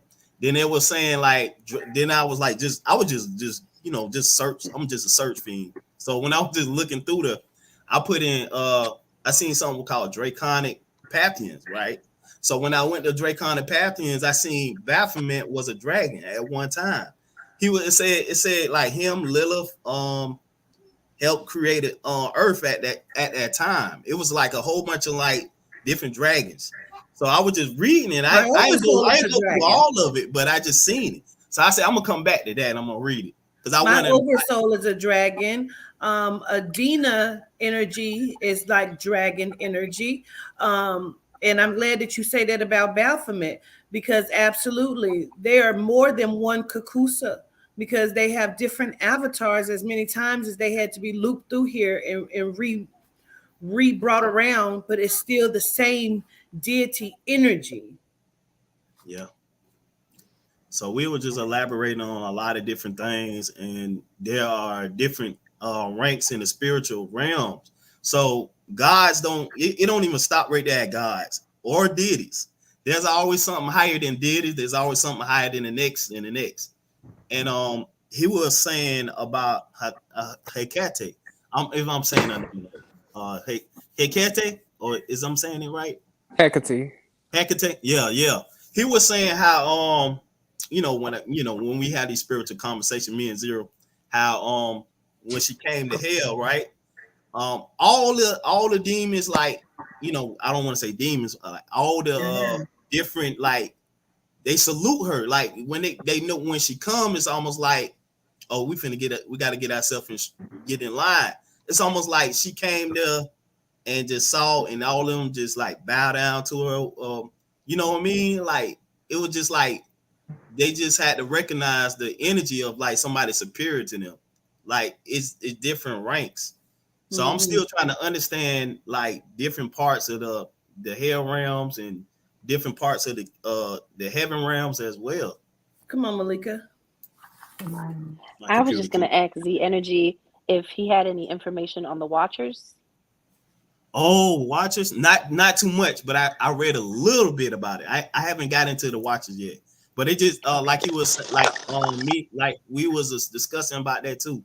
He said they would just sit back and just watch things and analyze things from a distance because they in like a different type of realm. They more like take notes and like set balance and something like that. That's all I know. So I don't know that they're in a different realm because Shoshone and Sirion are watchers, Tetron are watchers, but they are over different aspects, different parts, different things like that. So I don't know if they're in a different realm. I can't speak on that because from what I understand, like there are rankings, right? And then I want you to chime in, Malika. Which is I go to the Grand Council, which I know to be the grand is the grandmother Adina, right? And then stepping down, then you have the Aphrodite, Adonai, Etheria, Yehuda, and Sirion. Then you have the High Council of the deities, and then you have what we call deities. Now, Papa Candelo and the Lamadama are Loa, but we consider them as deities. Now, I hear you say deities are different from gods, but deities are gods. But this is the thing. The word God come from the word goat, and so that's also a play on words too. But when we try to make shit fit, like, oh, Jesus was black, he existed, he was black. Like, no, not really. So we would say, like the genetic origin distributor, I can put words to the lettering of it to make it fit and make it make sense for the teachings that I need to give, but when we're talking about etymology, the word come from gold, which was goat, which makes you wonder again about the deity that they reference and that they worship and pay homage to, that they call Baphomet, that we know is not Baphomet. My question is it more than one council? Probably, because there's more than one galaxy. Yeah, that's what I was hearing too about. It's so many universe, and they got different councils that over different universe. So from what I understand, the galaxy that we are in is the galaxy of Mother Adina. She's the original mitochondria of this galaxy in which all DNA comes from. She's the soul bearer, and then the connection of the frequency of the energy comes from the Lyran tribe, which is Yehuda. And then, I think people think that he's the only one, but you have Yehuda. He's just the connection to the frequency in the frequency, because there was also Bastet and Sekhmet and all of them. They are the feline tribe, but the feline tribe connects directly to the melanite species. We come from like some similar of the same star system because we're in the same galaxy kind of thing. I can't really make it make sense, but it makes sense to me. Is it Sirius A and Sirius B? I can't put a name to that. There's so many. Okay. It's so many. I read a lot of that stuff when I was like extraterrestrial species of Almanac of the universe. So I was going through that book right there, and it got like so many like different like beings. It's like it just like everlasting knowledge, man. It just like mind-boggling. That's why I feel like it's important for people to watch the very, very, very first episode of the Thundercats. It breaks it down. What? So important. Come on. I gotta go watch it. Yeah. Come on, Malika. I have a quick question. I remember a long time ago when I first started watching you, and you did I think it was an interview about Yehuda, and how he had kids, and they had like I guess they took his kids for like just to like like they sacrificed him in front of the children to prove a point, because he would not allow them to access the Adina. He would not tell them how to find the intranet, the soul. And so for that, he gave himself in when we're talking about, we say Yehuda. So let's give the division. So the word Yehuda means to praise and to worship, to give thanks, right? But when he is in the man form outside of the Kakusa, which is the animal form, he is Simeon, right? So when I keep saying I can't make it fully make sense, because there's a different world than the world in which we are existing in. because he was the energy. And so when they have recreated this plane to some degree, we're talking about the nucleuses. They show it to you in the Passion of the Christ, right? Mhm. It has on a black robe. It looks completely pale. And then they show it to you again in Prometheus. Like when they're showing it to you in these different movies, the pale being with the blue eyes, with the black cloak, we're looking at the nucleuses from the different star system in which they help to create the genomes, in which we see right now the Aryans. Because there's so many different species. Do you ever watch Fleur Burn? I like her because she talks about the Pleiadians, and she Yeah, I talks see. I about see some. Yeah, she go deep into it. I yeah, see she a lot talks of her about different star conversations. systems Yeah, or she talk about constellations. exoteric talk. She go a Yes, lot of that. Yeah. yes. So it's a lot that I can't necessarily make sense because I'm still also learning and coming back to what I know that I forgot that I knew. Yeah, You because certain understand? people will know different information about that kind of like that area. Like that area and you have the psychic energy for that area. This person, everybody got different energy. So Yes, when we come together as a collective, we are a threat. Like yes, to yes. so, Come on, Malika. just So I was gonna say I am super excited about him bringing up this topic and this question because that's the dream that I thought that you wanted to talk about earlier in the hotel with all of the different groups of beings, and they looked so incredibly different. And I was just in mhm. my little human form with my man in the long coat that walks me around in some of these dreams. And there were these two beings that had the locks wrapped all the way up. I mean, like to where they would touch the sky, and they were beautiful. And I was telling Quatita the other day, he had so much patience with me. It was male and masculine and feminine. He had so much patience with me because I was being so human, like, oh my gosh, I love your locks. Why are you guys so beautiful? Can I sit with you? And it was everybody, no one was really interacting, but everybody was working on what it was they needed to be working on in their facet of experience. Do you get what I'm saying? Like, nobody was saying, hey, you're not doing what you're supposed to. Hey, why don't you do this? Like, it was just all these different groups in the same futuristic looking hotel working on their stuff. Anyway, she was sick of me and she was looking at me like, girl, get yourself together. Stop acting human. And if you're here to work, get your work done. And I think it's so beautiful because I've even shared with Quatita before a being that I think is a Pleiadian visiting me in my dreams and feeding me this large rose with telling me I needed to eat the petals off of this huge rose. She was like, you have to eat the petals. And I remember being on Clubhouse and there was a genome that said that she was getting information from her council. And I spoke just for a brief second and she reached out. So she found me on Instagram afterwards and she reached out to me and she said, my counsel is not the one that speaks to you, but protect your daughter at all costs. And it was really interesting to me. So when you ask that, that's information too that I'm like, okay, well, I know I'm home now. Like, I know, because at that point, I had just found Quatita.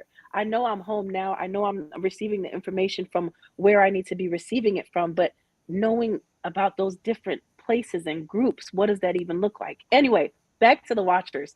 I give so much respect and high esteem to the Watchers. And the reason I say this is when Quatita and I were speaking the other day about Sirion, I don't even know if at that point we knew that Sirion was a Watcher until the information was pulled up.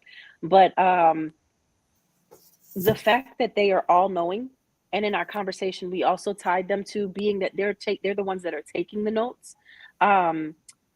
Being that they're the ones taking the notes and being all knowing, they're tied to us, to the Akashic records, and the file, the magic that we were speaking of early. And not only that, according to the research, the quick research that was done, the Watchers are known as the gods that had fallen and had compassion for the physical human and actually had children with them, right?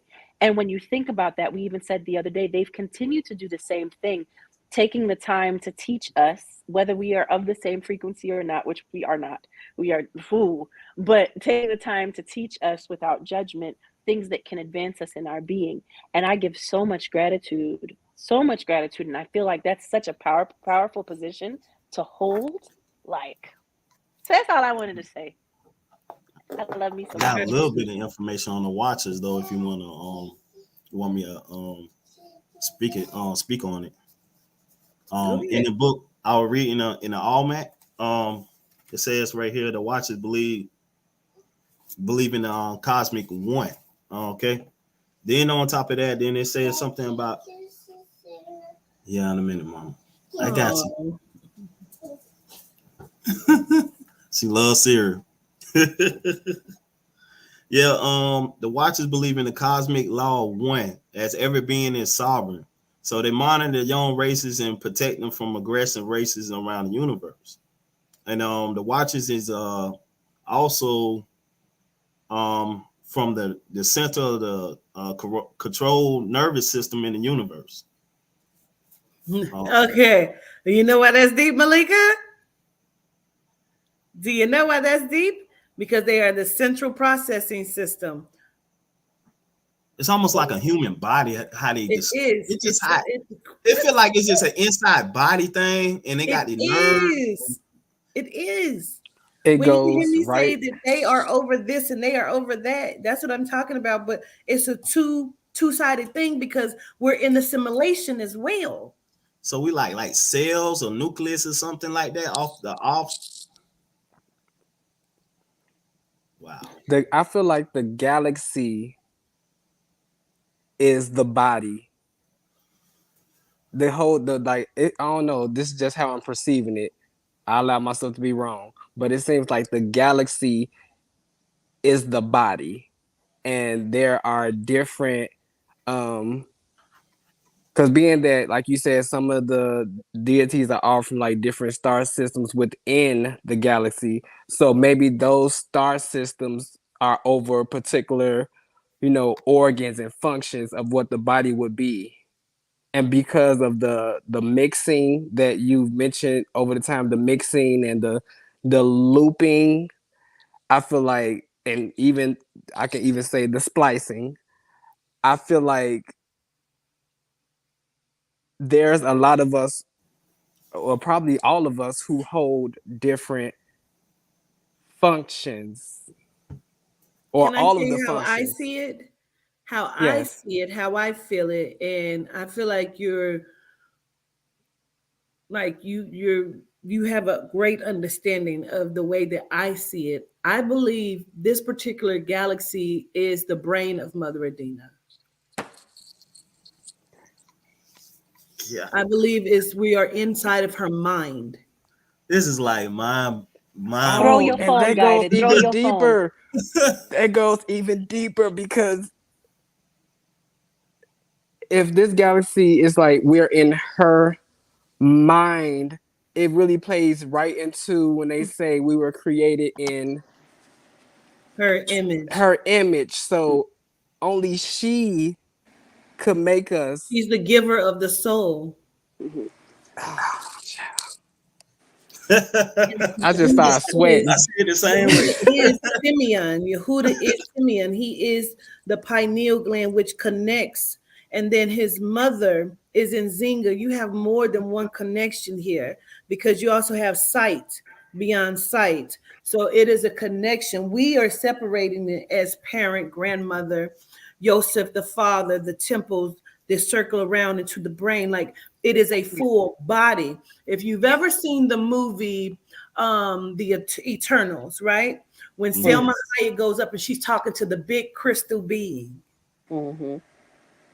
Why are you in my head? Because I was just thinking about the Eternals when they was talking about the Watchers. Mm-hmm. Like, but we're from different tribes, we're different tribes of beings, and we've come to a connection in some way for some reason, and of course the way they explained it is when they say we were little, we were small in the ethers, that means we were just energy, we were new frequency, we were new energy to some degree.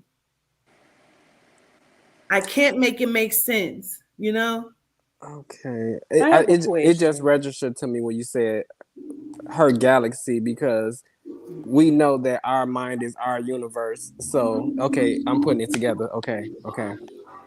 I have a quick question. Y'all can hear me? Mm-hmm. Okay. Yeah. The question I have is because um a lot lately I've been running across these particular videos and I guess like from Gaia and whatnot or these all these genomes speaking about quote unquote these hidden places where they're going and where they have the falling angels and whatnot. And I've been seeing a whole bunch of videos just coming up back and back, and I'm just looking at it. I'm listening to them, and it was one particular video I came across it like maybe 3 times. And the one guy said he went into the facility or whatever, and he says they have these fallen angels, the Nephilim, whomever, locked up in these cages, and he says that when you go in there, they tell you cannot say the J name, or they will hear you. They will be upset and they will be mad. Um, And I kept thinking, I was like, well, who are these beings they have in these quote unquote cages, in these unexplored places by us or whatever. And everything is started to connect. When I look, I was like, okay, so the fallen angels, the watchers they're always talking about. I said, are they talking about? Because I remember you said that they had who was the Murielite locked up. And I was like, Mary Light, Metatron, they have the they deities. They have have them. them. Papa says that he was mummified Yeah. and So placed up under the earth, inside the earth. Like there's something under Texas, is what right. they always tell me. Like there are crystals or something, and if we're crystal beings, then I can only imagine, you know. So I'm not really sure, but from my understanding, they have the deities Hmm. trapped, Yes. And that's like what I was using thinking what our it own was. magic.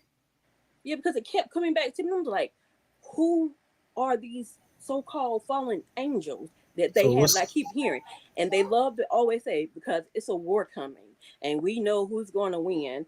And Mhm. they're talking about Juicy J and his brigade and whatever. And I'm just like, yeah, Yeah, whatever, because whatever, they whatever. definitely don't like for us to use that name. Like they'll tell Right, you in a minute, do not bring that upon me, you right, know. So right. they don't like it. So yeah, absolutely, absolutely. That's what I was thinking. And it also makes me think it ties back into like the legends of trolls and things of that nature. And how they say that it was like 2 or 3 shows I saw, and they mentioned how the trolls or whomever can smell Christian blood, and they'll go I don't after know what that you means. immediately and just rip you apart. Like they do There was not. a there was a I movie don't know what on that that. means. There's a whole movie on it where this Yes. lady is a scientist and there's some like strange Mm-hmm. activity going on in some foreign land, and Mm-hmm. the government calls her in to do the research, and her Mm-hmm. dad was put in like an Yep. asylum or something, or he was shunned because he was always talking about trolls. Right. Now when you think of trolls in the cartoons, you think of like the little itty bitty, this was when I say the helicopter was going over and the Right. They were ground giant. started to move. They were in the mountainous area. The mountains started to move, and it was this huge giant being, kind of like in the Mm-hmm. never ending story. And Yes. Rock he was creatures. like the Mm-hmm. height of the helicopter. Right. And the reason that Oh, they I said saw that that. Mhm. I saw that. It was Yes. they another said movie too. he smelled Christian blood was Right. because when the trolls had their families and they used to walk the plane, the Mm-hmm. Christians said They that were they the were victims. demonic and Right. right, and the Christians killed all of them and burned them, and it goes into like the elite being part of Mm-hmm. this whole Yes. wipeout of this. So he wanted payback. That was pretty And much they they yep, killed his like whole they had family. his yep. children's bones underneath the palace and things of that Hmm. nature. And there was another movie too. I can't remember the name. It was all in they didn't have subtitles. I mean they had subtitles, but and in that movie too, they spoke of them and they said the same thing. It was like, don't even pray. Don't even if you are, a Christian, you cannot come with us in here. because they're going to find us and they're going to, unalive us. No, one of the guys didn't tell the truth, went in the cave, found them, gripped them all up. I don't know what you mean. I don't know what they mean when they say Christian blood, but I will say this. When I have my deities and I have them all set out, what they told me was I was getting ready to do Bible study. And because I had my deities out, specific deities, as in my Egyptian deities, Bastet and Anubis and all of them, they told me, you cannot pull that out in the presence of these particular deities. And I am always sure, I got chills on that. I am always sure to not pull my Bible out when I do Bible study around specific deities. And even when I'm saying the name, they do not like it. Right. I got a question. Like, so I heard this, it was like on a video and they was talking about the Nephilim. I think that's how you say it. Like the tall ass people or beings. And they was like, when they said Jesus in the I guess it was a tunnel, like they got really mad. And then somebody else told me, it was like one of my friends, he was like, because we got a lot of what you call them, Freemasons in our city. Like we see a lot of them. And he said I think he said Yahweh or something like that. And he instantly got mad. And I was trying to see like energy. What is that? Like, why do they get mad, or like what is that behind it? Because it's not that they get mad, it is the energy in which that brings. It's an energy of, like I keep saying, it's oppression, but it's destruction. How we say Syrian and we immediately feel that energy. Yeah. So they tell you, you must speak that name out your mouth, come into an agreement with it. And it's an energy of because again, when you're taking communion, you're doing the ritual. You understand me? And so you are bringing life to that energy. You're bringing life to that entity, and that entity is meant for destruction immediately. It is demonic energy. So when you have your Christians that are talking about Satan and Beelzebub, and then you have Jesus. It is the same deity, entity, person, being, energy. It's the same. Oh wow! It's that's so like I'm learning so much. Damn. And they get so confused when you try to tell them that. They're like, it's duality, but you can't even separate it because they do the same job. It's the same energy. So can you transmute that energy, like the Jesus energy, or that's just like a no-go? Well, we transmute it all the time because we're no longer under the spell of it. Right. Okay. I came up with this like 3 days ago that they were the same. So hearing this confirmation from you is just like mind blowing right now. I'm learning so much from y'all. Thank y'all, everybody. I had another question. You're new then. But no, I'm in and out. It's just, okay. I had a bunch of stuff disrupt my life, and I had to get back. I'm getting back. I see. Okay. It makes I had me another question. JJ97. Yeah. Okay, so like it was an incident way back. Then vegan goddess. Okay. Go ahead. It was an incident way back, like a couple years ago. I was in Target and I had seen this guy, and it's like I think it's right when I started like watching your videos. I had seen this guy, he had slits in his eyes, like it was like green. Like I never seen this shit before. And he had like scratches on his neck and shit. And he was following us around the store. And I cursed him out and I grabbed the bat and I I tried to run him off and shit. But some in me was like, this nigga might be a lizard or something. I'm like, but then I was like, maybe that's too far-fetched, because why the fuck would a lizard be trying to follow me? But I still don't know to this day. Okay, I want to get to vegan goddess first. Then I want to circle back to that because I want to ask a question connected to that to everybody. Come on, vegan goddess. We can't hear you. You're on mute. No, she's not on mute. We just can't Yep. hear for some reason. I can't hear her either. Can't hear you, baby, though.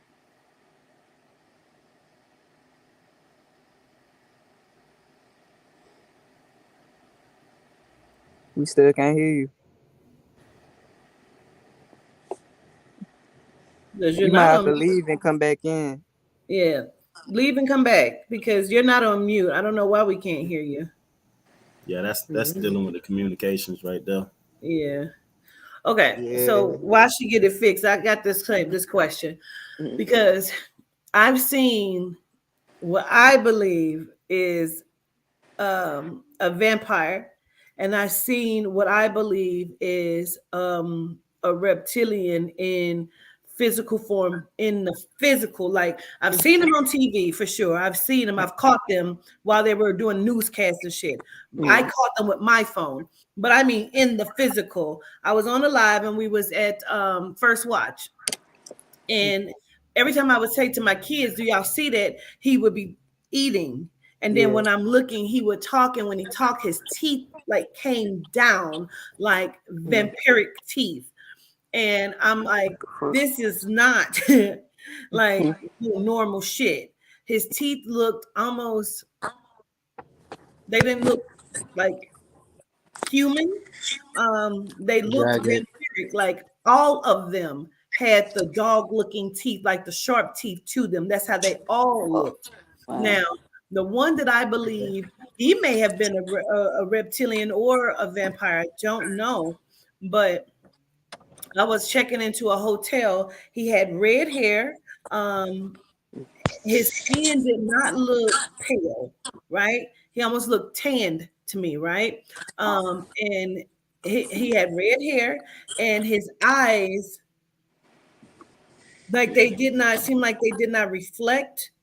You know what I mean? They were very dark, and it didn't cover the entire white, but it did not look, they looked black, but they did not cover the entire white, and it did not look like it reflected light. And he had a hat on. He was with a genome, and he kept his head down. And when he looked up at me, that's how I saw him. That's how I saw his eyes, his face.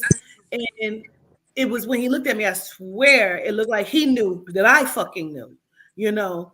Right. And it was scary to me. And I almost did not want to check into the hotel, you know, but because I'm like, what the fuck? He put his head back down, and he stood very quietly. So I want to know, has anybody else ever experienced any shit like that? Nah, only the green eyes. But I ain't get to see his teeth though. Not so much of like a person to person, but one day we were watching the news, and it was a genome lady, blonde hair, blue eyes. You know, she was giving the news, and I was just having this conversation with my mom and letting her know about, you know, that I just feel like you need to stop watching the news because these people are all paid actors. They're all saying the same thing. Mm-hmm. You know, they're in a lot of people's pockets. And right as I was talking to her about this, I'm looking at TV. I said, "Ma, look at this lady. Do you see her eyes? They turned into slits right on the TV screen." And I was like, "Now, I don't care how crazy you try to make me, you cannot deny that." So even now, right today, if I asked her, I was like, "Mom, remember we was watching TV in LA?" She was like, yeah. She can't deny it now. But before then, it was just like, "Oh, get the fuck out of here. You doing too much. Go sit down somewhere." I'm like, "Okay." Right.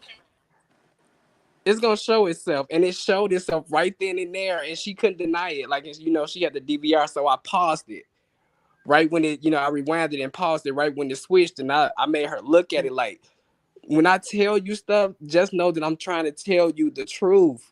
Right. Like that's a love language for me.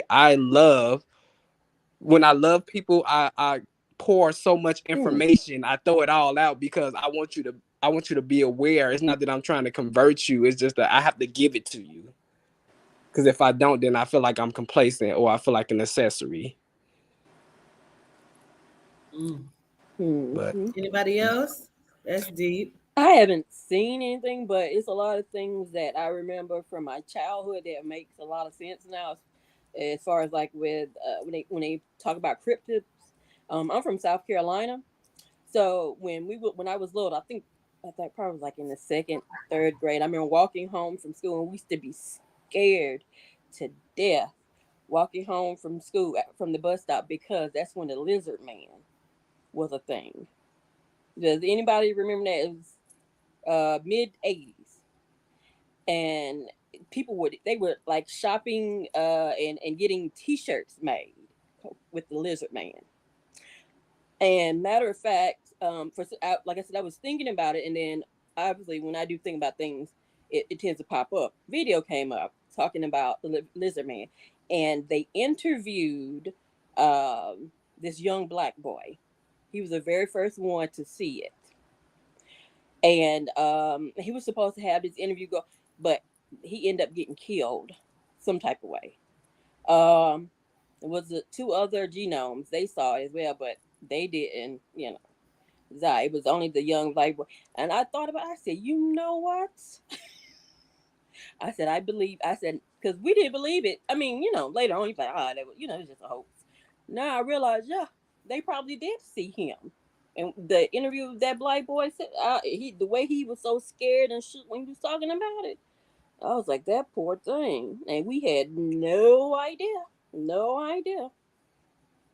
None whatsoever. Go ahead, Malika, or Vegan. I saw both of y'all gonna say something. You go ahead, Malika. Oh, we can hear you now. Yeah. Oh, she says. Go ahead, Vegan, because you've been waiting for a while. Go ahead, love. Okay. Yeah, So I I got a couple of things, but I'm gonna be real quick. I don't want to be long winded, but well, when you first came on, I was talking about the Akasha records. So I went through an experience in 2021. In 2021, it was December the 10th, 2021, which equals that date equals a 9, and I felt an energy enter into my body, into my private area, and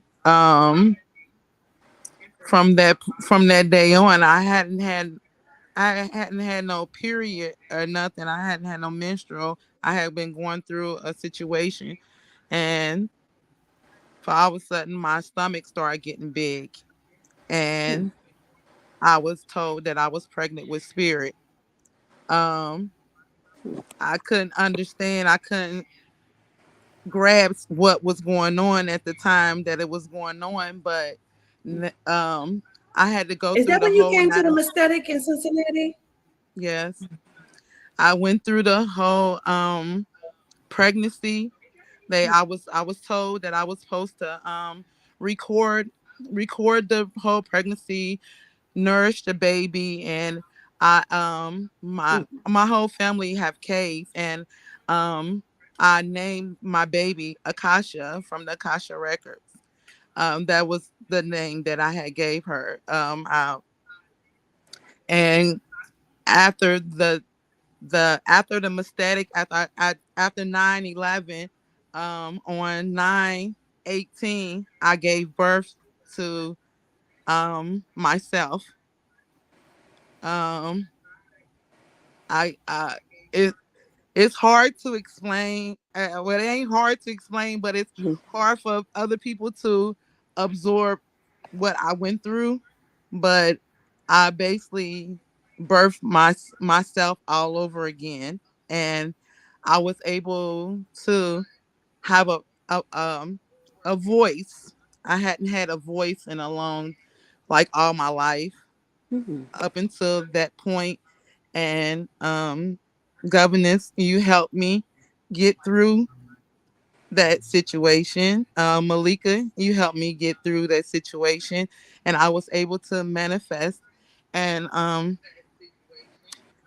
loop the time for my mom so she can absorb some things that I had been going through all my life.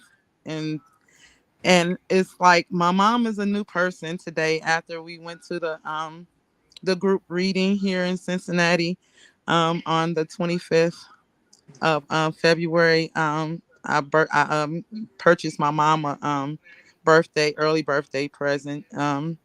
And she came, and my mom is a new person. We still working on getting everything together, but also my mom is one the first time that my mom time I believe that was looped. My mom was in a accident on the expressway. I say maybe about 30 years ago. I'm shaking like a leaf from a tree. But she was in an accident on the expressway like maybe 30 years ago. She went through a semi truck.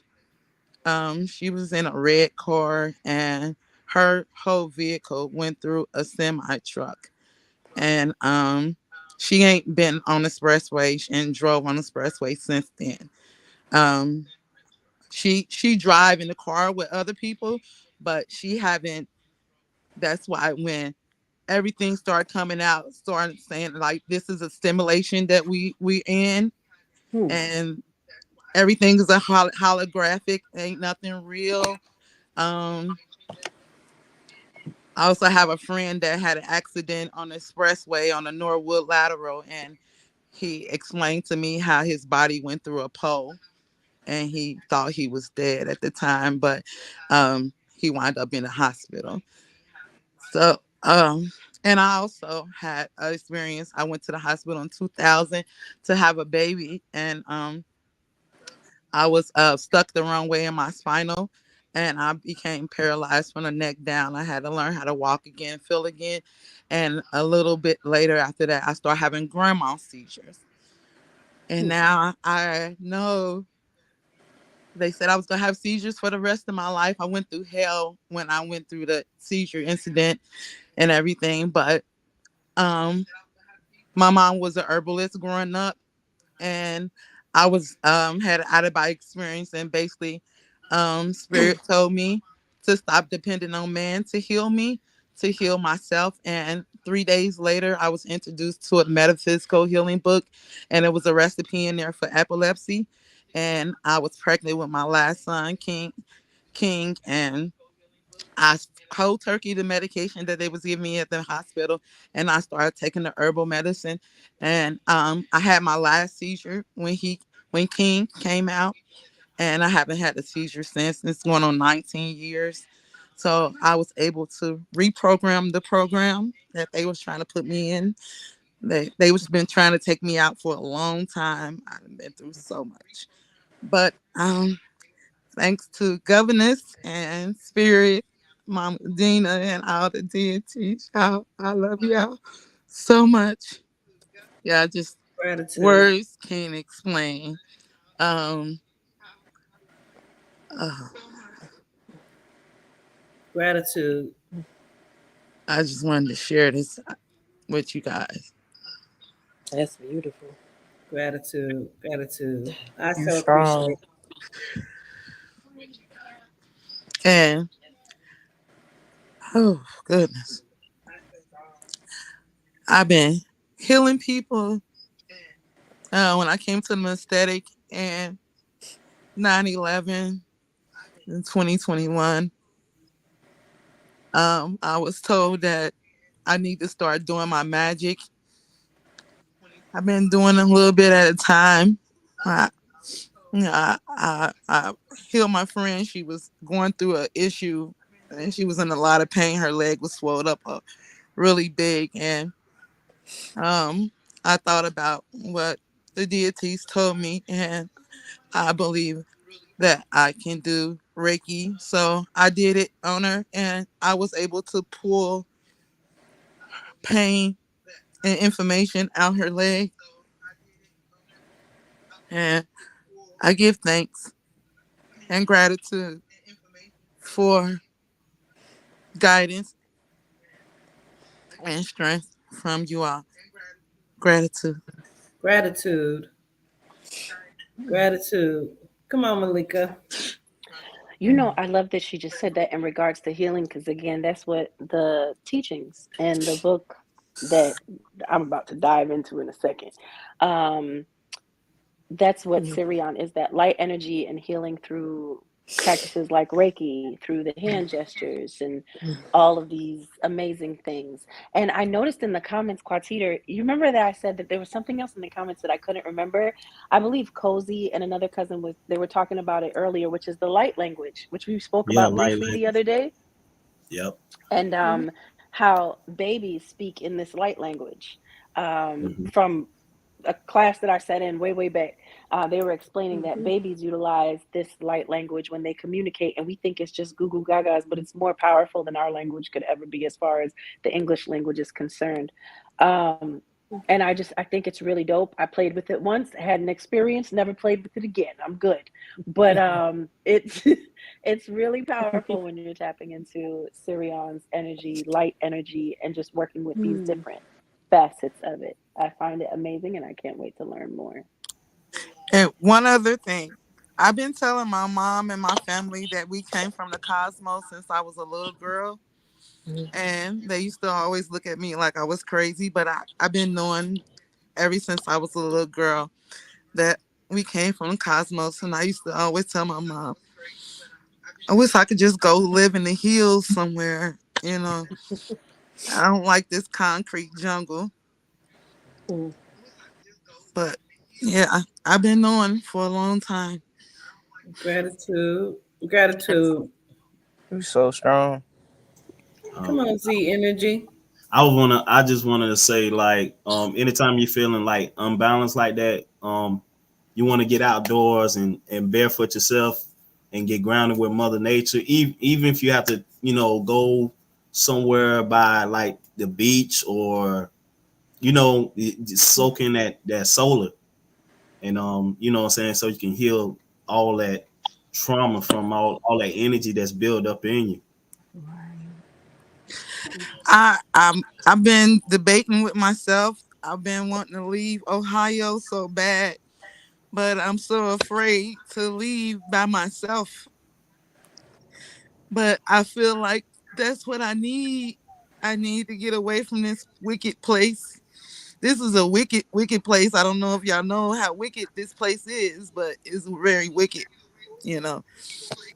And Probably your guardian is telling you to maybe you need change a plan, or something, something you could deal one on one with yourself, see if you ready for that.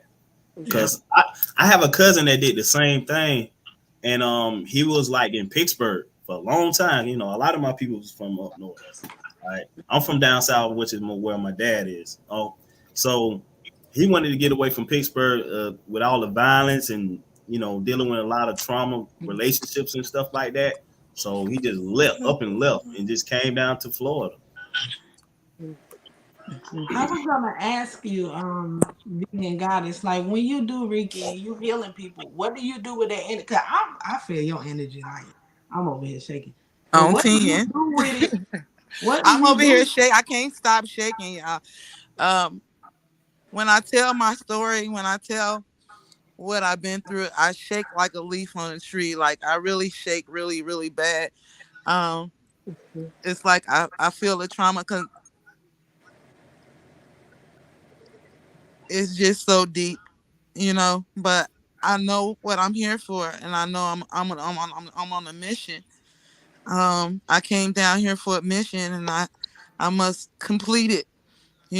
I had a dream that I was in a maze game, and the the the floors kept falling out, dropping out, and I had to get to the next level before the floor dropped out.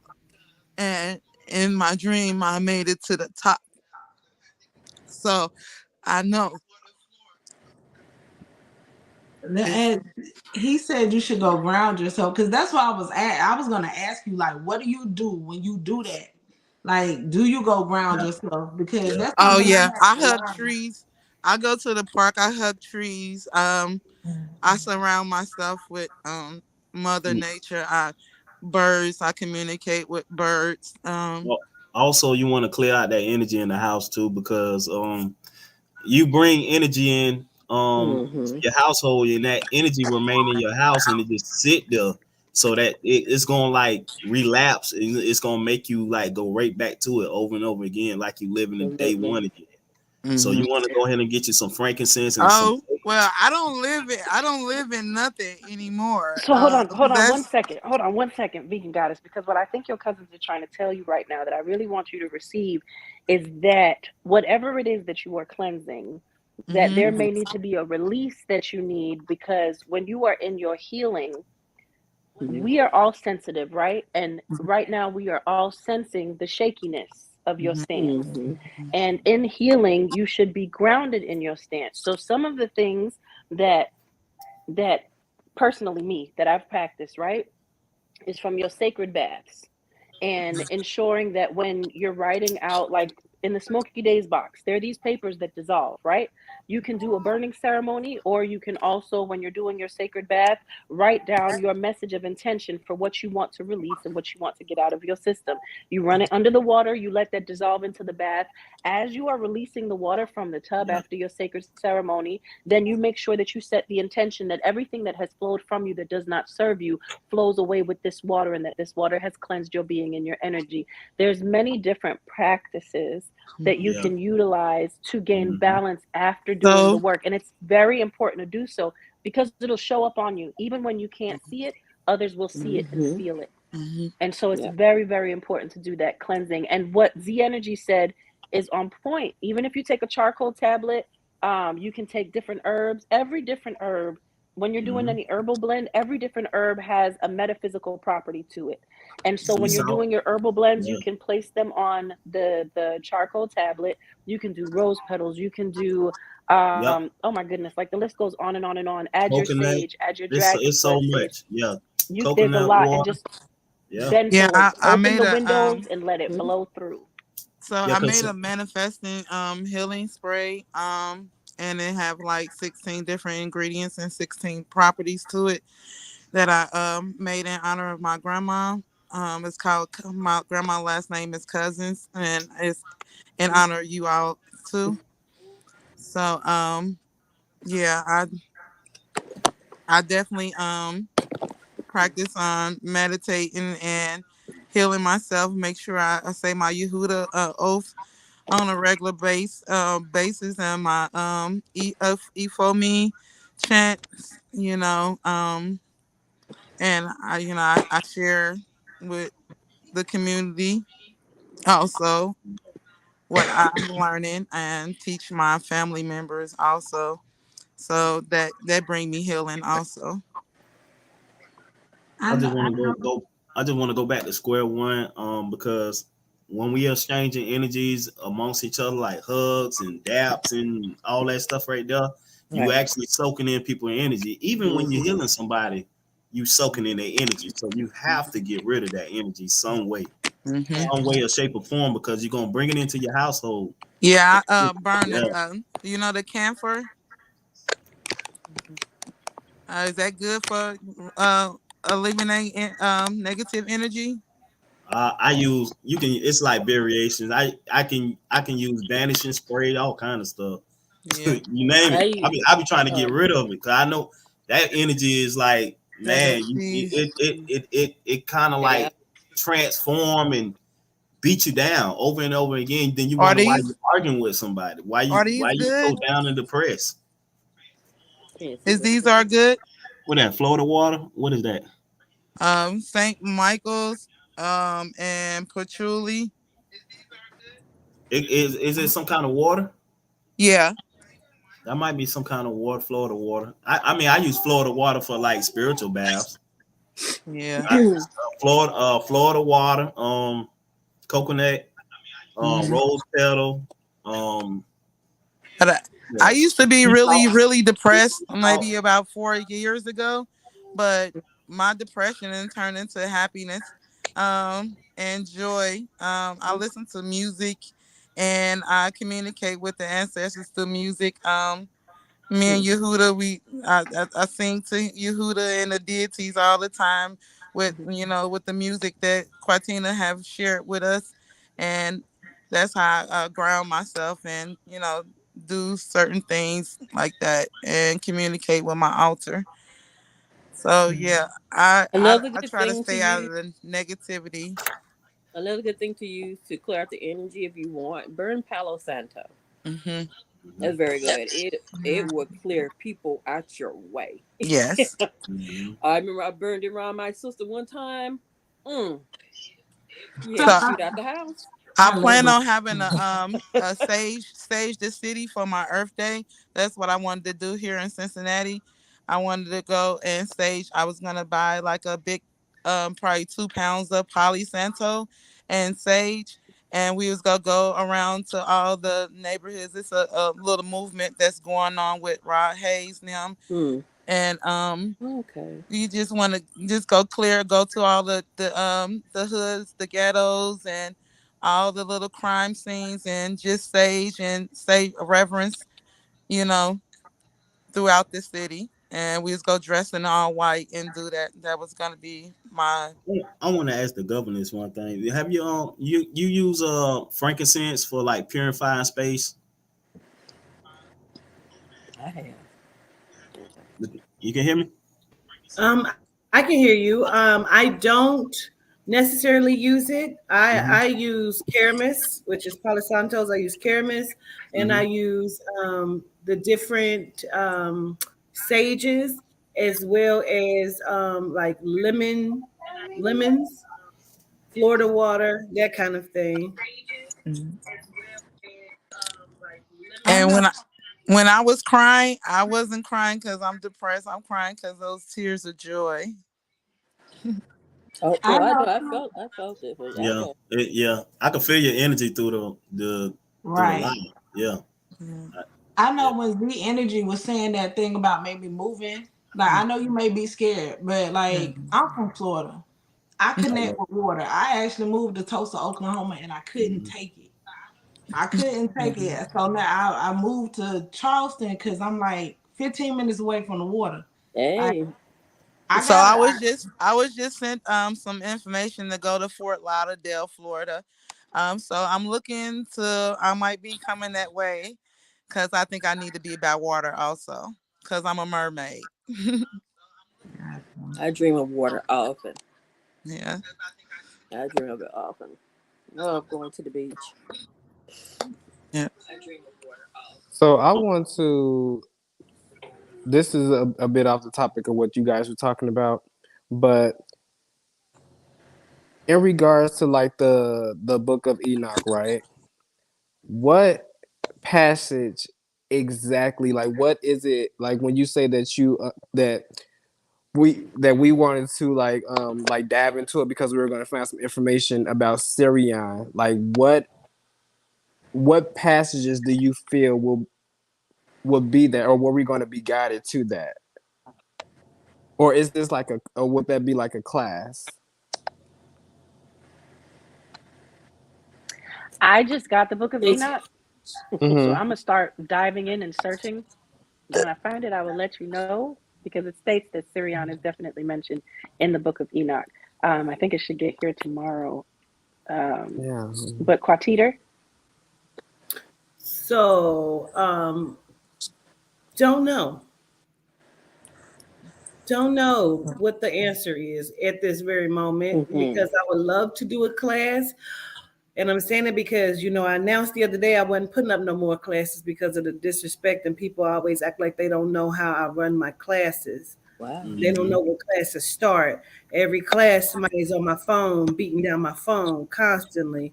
People I ain't get my link, I ain't get my link, I ain't get my link. Like, knock it the fuck off. So I don't even know if I'm gonna put up any more classes as of right Please do. now. Don't punish us all. Hey, I'm Make, the one who make had it members only said something classes. about the book of Enoch. Yeah. Well, I show gratitude Hey, for the information you gave yesterday because it was almost like a free class, and although the information came like right then and there, and out of excitement, you released some information. I hope that everybody is giving gratitude for the information because you clearly didn't have to do it, I but I show understand how gratitude. important it is. Yeah. Oh, okay. One other thing. So I was working at the Symphony Hotel, and I was trying to tap into, because my mama had the book of the Secret Teaching of All Ages, and it was talking about the Baphomet inside there, and everybody was always talking about how evil the Baphomet was. And then I had a co-worker that she had the whole Baphomet tattooed on her back. And we started communicating. And I mean, she was like the humblest person I ever met. She was so sweet. And I'm like, Baphomet couldn't be evil.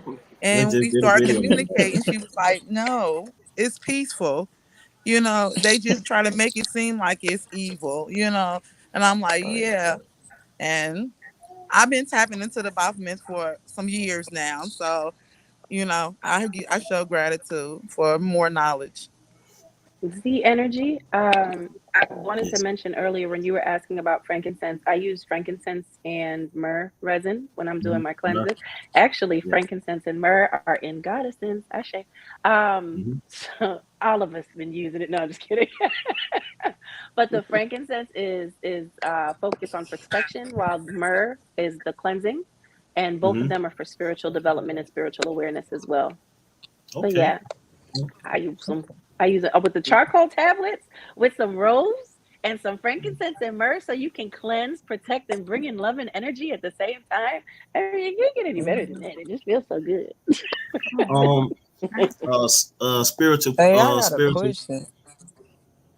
Oh, you can go ahead. I'll be. I was gonna ask. The governance. When you get into a real deep like energy threat to your home, and you know it's been there for a while.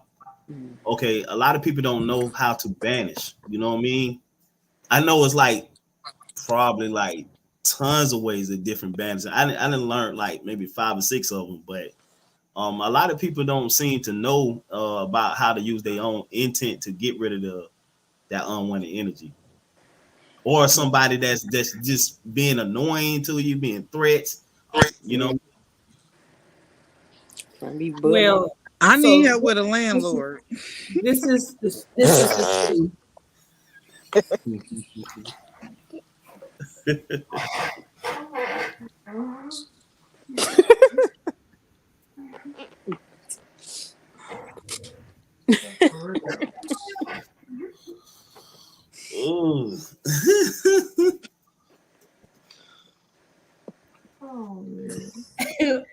Governess, you coming back? Hey.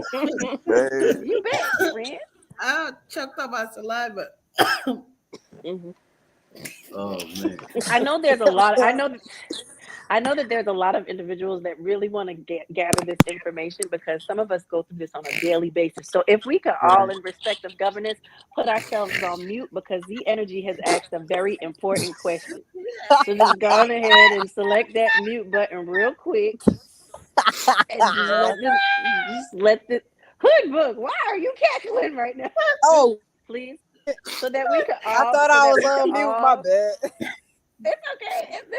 It's for all of us. And I'm about to put myself on mute too, so Z Energy and governance can build in this conversation, because this is very important. Some of us have things attached to us in our household, and we need to be able to set intentions and do additional work. So I would say, get out your handy dandy notebooks and prepare, as my friend gives us all of the information we need to banish. Gratitude, Quatita. Don't, where your camera go? Come back. Wait, I gotta. Also, and just to mention, you guys may want to purchase the Baphomet Befendia class, because Baphomet is like the energy of consumption, and you can pretty much put anything on that list of consumption, and that's negative energy and anything, but governance will give that all. But it's definitely in that class. You can buy the recording at walkwithancestors.com for $25. Mm-hmm. Wait, so would it be like, with the clearing of the energy, be for the space and yourself? I just wanted to ask that too. Well, no. Well, see, because when you're trying to banish something that you can't get rid of, maybe mainly is something like been lingering in your house for probably like maybe like a couple weeks or whatever. Sometimes it could be spiritual encounters. Sometimes But it what can if be it's like, cause I feel like I be experiencing like energies lingering on me though, like entities and stuff like that. So would that, it? yeah, that comes from you like actually like being around different people. Or like it's Yeah. latching on to you because it's something that you attract. It's attracted to you because of something in you or something that felt that connection with another different energy. It could be some kind of like you was mad about something, or you depressed, or having trouble with a job or whatever. You know what I'm saying? You're going through it with your spouse, relationship, whatever. Because these energies are tend to attract to you. Just like like Quatita said, it's like a bat signal. You know what I mean? You're attracting parasites to you. So yeah, banishing and go to the next route. But you can use banishing for a whole lot of list of things. That class is also available on walkwithancestors.com. Bat Signals 1 and Bat Signals 2. Oh, how much though? 25? $25 for the recording. The classes have passed already. So yes. Okay. She's still laughing.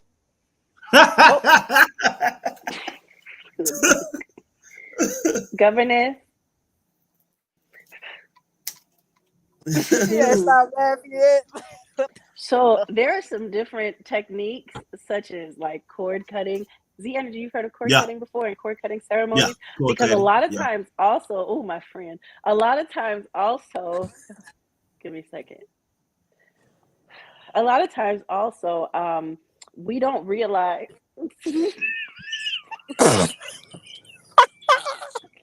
I'm a pass out. Ooh. Oh my God. A lot of they times just need a also, moment of silence right now. we don't realize that it's intimate encounters, right? Intimate encounters with other beings. It can leave things attached to you, especially if there is sex magic being done and you aren't aware, because that is a thing. Tantric work as well. If that is being done, there are soul ties, and there are what they've got can become yours. It's not just STDs. Wait, Malika. Wait, not to cut you off, but can it be like the same? Okay, say if you got like a lot of good energy, can that go into somebody too? Like, can they take the energy away from you? I mean, you have things that are called succubuses, and you know, at the end of the day, when it comes to sex, I thought you were going to ask about good energy and good energy. You have things that can drain your energy, but that can be just from someone being in the room with you also. That doesn't just have to be an intimate encounter. You know, there are times where you might feel like somebody's about to come over, or maybe I shouldn't go anywhere, and then you end up going somewhere and you're around somebody and you just start to feel like your battery is depleting immediately. I like to remove those individuals from my space. As I've gotten into my work, I've learned how to build a protective barrier to kind of dismiss that energy. I don't interact for long. I say what I got to say and I get up and out of there if they're not already removed from my space. But when you have good energy and good energy, Hoodbook, when you are in your work and your partner is in your work, when it comes to connection, you have things that can help your life fall into abundance exponentially, or rise into abundance exponentially, especially when you're talking about orgasmic manifestation with both parties and different things of that nature. Even positions.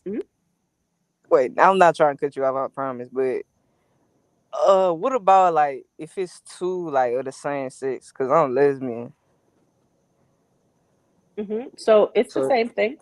As long as both energies are coming in pure and your intentions are on the same page, like these are conversations though that you have with your partner.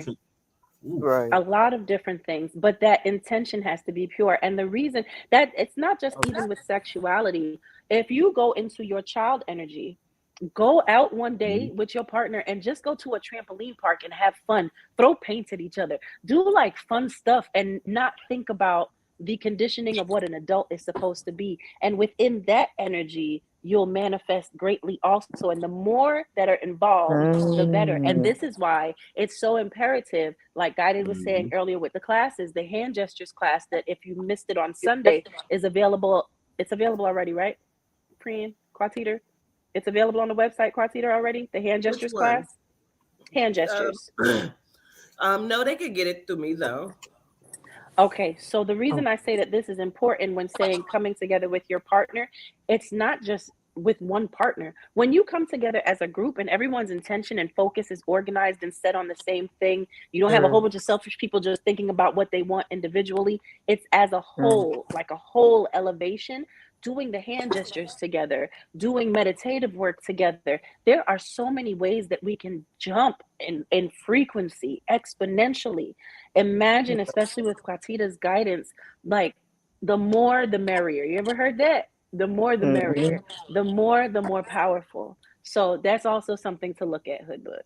So that also Okay, means your I friend appreciate circle. your Your friend explanation. Like, circle gotta be on the same page too. I am who I am as a CEO in my business because my friend is Quatita Dean.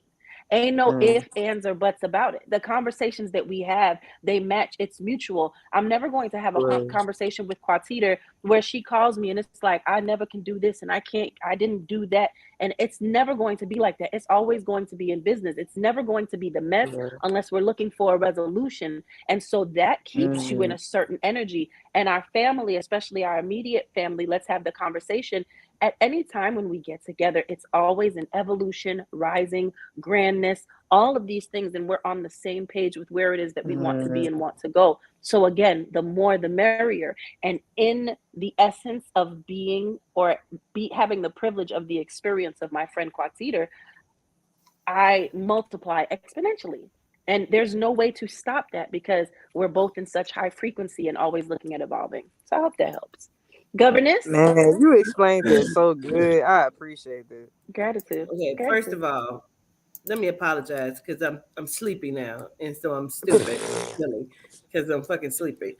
But I mean, I don't want to make nobody jealous, but I have a team that fights for me to banish things from my house and from me.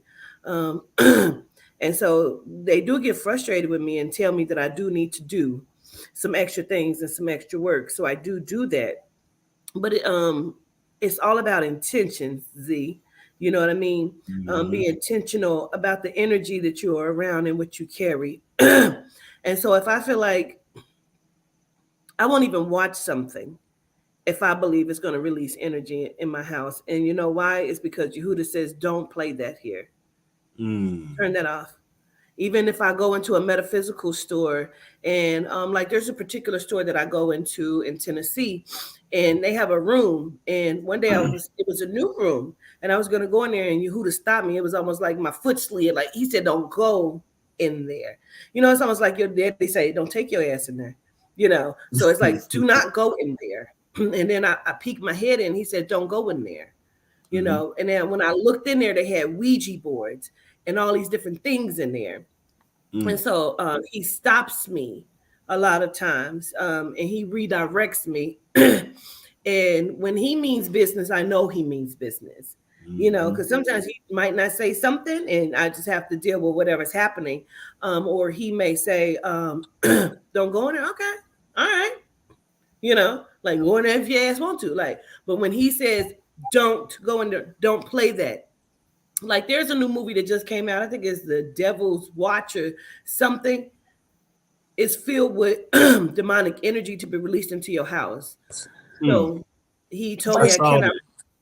I saw that.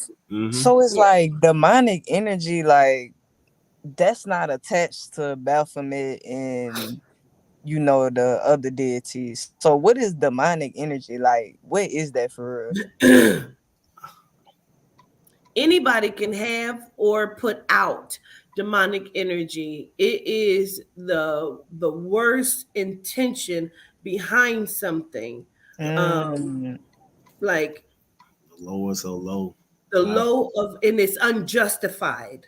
Right? Okay. If you come to my house to kill me, I have every right to kill you. You understand me? But if I just go because I'm angry and I just go out and kill you, that's demonic energy. I'm acting inside of demonic energy. Okay. Some people get to that make a lot of sense. Some people get to the point where they snap, they can't come back. They automatically try to like just seek and destroy, like kind of like because you can feel it though, Z. You want to, you can feel your body. I want to do it. You know, it's low vibration. Okay. Can you see that polarity in psychopaths? Because I always wonder, right? Like when I think of the question that Hoodbook just asked, because I've asked that also. So like, okay, well, is this demonic? And if that's demonic, does that mean that it's like, with knowing what I know now about the deities, I realize that it's the creator of this source of media that is utilizing the energies to do wrong with the energies, which is why Baphomet, when Baphomet came through, said, I'm sick of them playing with me like this. Like, this is not, and Metatron as well, when Metatron spoke in regards to the music. When it comes to psychopaths, I notice that people will always say it's like something switched. And when you think about them being at home with their families and who they are with their families, and they're always like the best dads or the most charming, and then who they become when they're on the prowl, is that like an example of the duality within one source? Oh, okay, that's a good question. I want to answer. My eyes look so different. I want to answer that, but I also want to respond to Cozy. So Cozy says you have 72 demonic forces within you, governance. It's not evil. They say it was. Demonic energy is different from the Gede. Different. You know, demonic energy, like I have the Gede within me, and they will handle, I will fuck you up. You know, I have no problem with it, but it will be justified. Right. You know what I mean? They're going to handle and do what needs to be done, period. You know? But low vibrational energy, I try not to enact inside of because I don't like it. I don't like the way I feel. I don't like the things that I hear when I'm in a low vibrational state. So that for me is what I consider demonic energy. And demonic energy is also pressed out from the vampirics, from the draconians, the econs, the Aryans, like the Luciferians. Like it's different from me, you know. But say it again one more time, Malika, because you said, is it the same? The polarity of the way that one body of energy can be this one thing and then be this completely other thing, Okay. right? I believe it is, but I don't believe it is. Let me explain why I say that. Because I think it's one who knows how to manipulate both energies to make it seem you're not really that, like Legina. She knows how to make it look good, but she is a terror. She's dangerous, you know?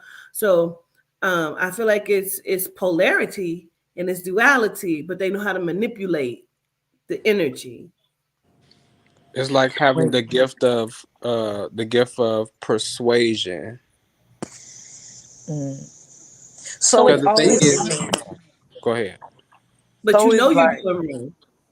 You know you're doing wrong. You know what it is. You know you're only being good to this woman to get inside of her house to unalive her. right.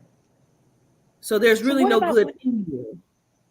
what about when they're with their families and they're raising their children and they're being like the It's best? all an act. It's no genuineness in it. That's why So they it's can really the charm and like intent give their children gifts from their victims because they can That's why it's continue to almost see like it a to kind of turn feed on, on. Malika.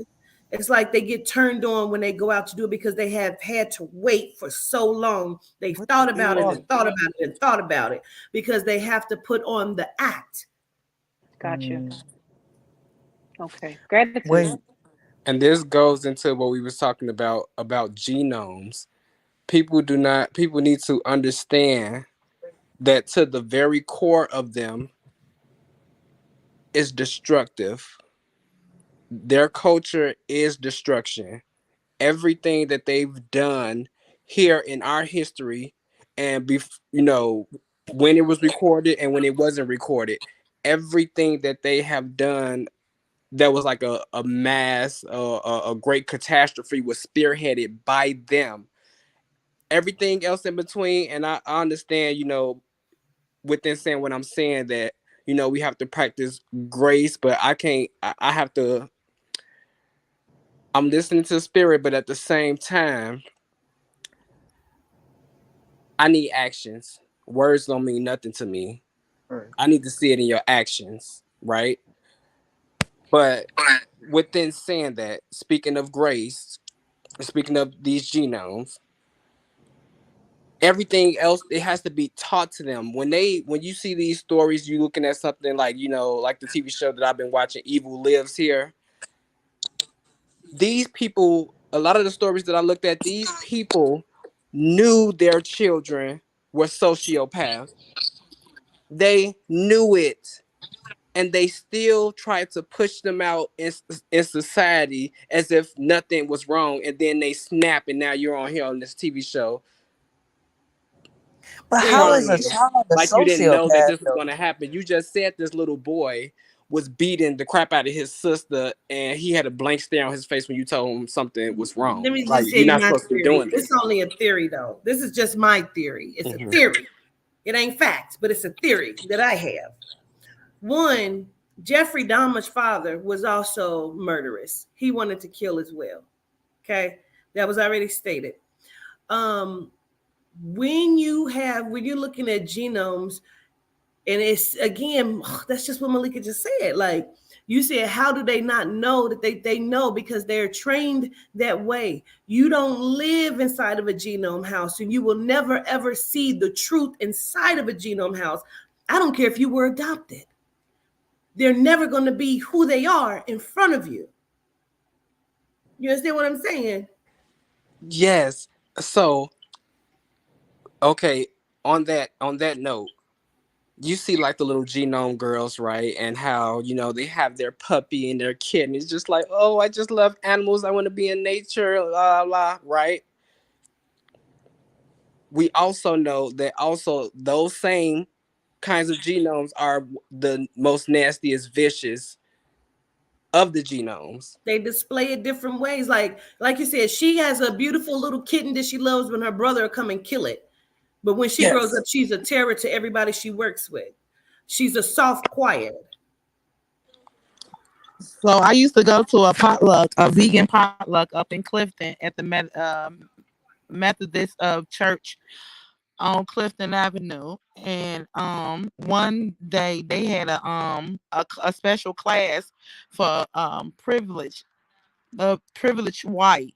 They was having classes for the privileged white, teaching them, I guess ethnics or whatever. And I was like, can anybody come to that class? And me and my friend, we went to one of the classes, and they basically had a handbook teaching them how to act, how to treat us, and everything in the church.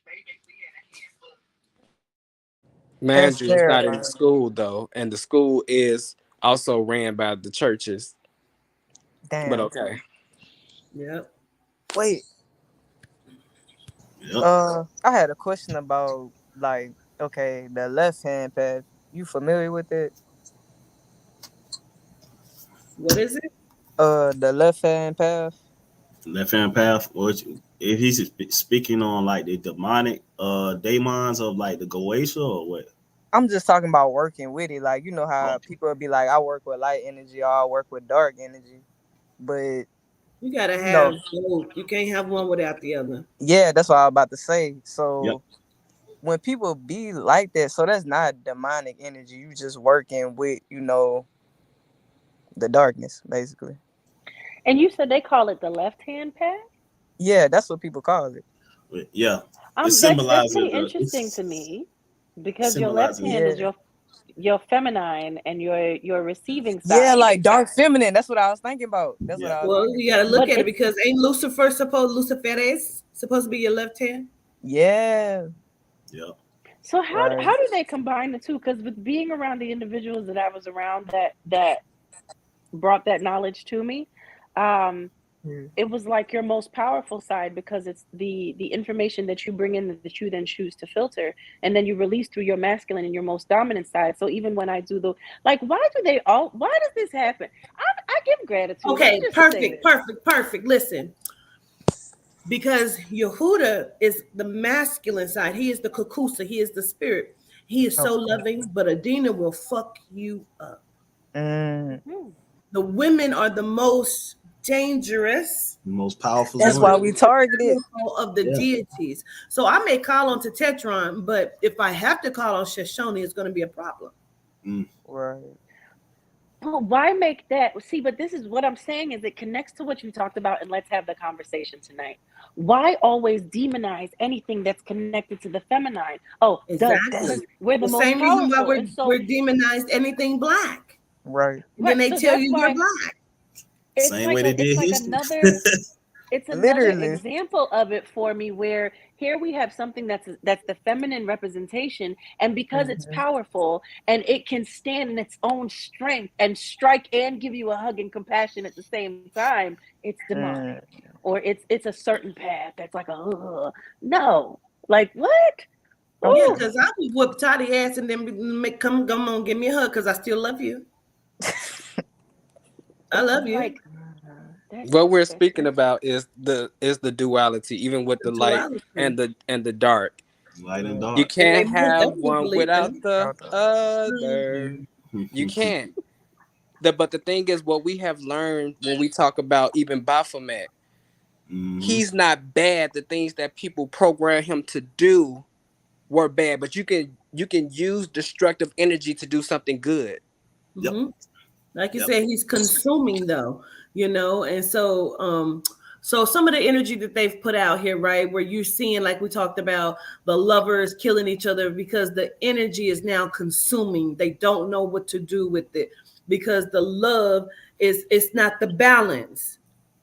The consuming energy is now outweighing the love of it. And I don't know what to do. I just need to take you out of here because I can't take that you wouldn't love me. I can't take you loving someone else. I need to end that because I don't know how to handle that, the consumingness of it. So it's like Baphomet energy, but you need Baffindia to come in and be loving. But if she has to, she says she's not one to tangle with. So her energy combined with the Baphomet's energy is overly destructive. But don't make me bust your head because I will. Let me love you is what she says, pretty much, That's And it's basically like your grandma on some stuff. Mm? Like your grandma will bust you upside your head, but she gonna fix you a minute later. Yep. Yeah. and put some ice on the knot. Mm-hmm. Right. And kiss it. Make sure you're straight. So when Governess, you were just speaking about that situation, something just sprang on me when you were speaking about the relationships and that energy that we see between masculine and feminine, where you have the situations like Aisha Nelson, right? I want to add to that a lot of that has to do with conditioning and us playing the roles that they write for us. And we fall Absolutely. right into it. And it's so disappointing to me when I see that we fall into those roles because there's so much talk about them with some individuals. There's so much talk about them, but you haven't even studied yourself enough to realize that you are playing the exact role that they wrote for you. And so when you see that conditioning, then you get in a household with a divine masculine. And before it even gets to an Aisha Nelson situation, before that even happens, you're battling each other for the silliest of things. Everything that the society that you go against, that you speak out against, you get mad at each other for the language that you both state doesn't make sense because the English language isn't for us, but you get in arguments about it all day and you won't talk to each other for days. You know, one of the most psychopathic traits is the quiet treatment, the silent treatment, ghosting somebody, but we're so proud to do that with our spouses. Like, oh, I ain't talking to him and I don't care if he talks to me. I'm not going to be the first one to talk. I love That is it. literally a psychopathic trait. And I am. Listen, but it's the way that we utilize it to manipulate. Don't listen to my friends. Don't listen to my friends. If you use it as, you can use it as a weapon. It's literally a weapon to make somebody feel less than and unseen. And when we talk about light energy, and let's bring it back to Sirion, because when we talk about light energy and your aura and how you resonate, please realize that what you resonate comes back to you. So even if you don't feel it today when you're acting in that behavior, it will come back. But my thing with what you said, it clicked because the breakdown starts from earlier. And if we would stop playing the parts that they say we are, if we stop falling into that role and being so upset at it that we become it, and really start just looking at each other, respecting each other's individual time, the work with each other together, looking at the relationship between the deities and saying, how do I show up like that in my house with my spouse? Whether it's same sex or different, whatever the case is, how do I show up like that with my spouse, my person? How do I show up like that with my children? Ooh. But isn't there a difference? Because I saw somebody said I deserve, not everybody deserves my energy, and I think it's a difference.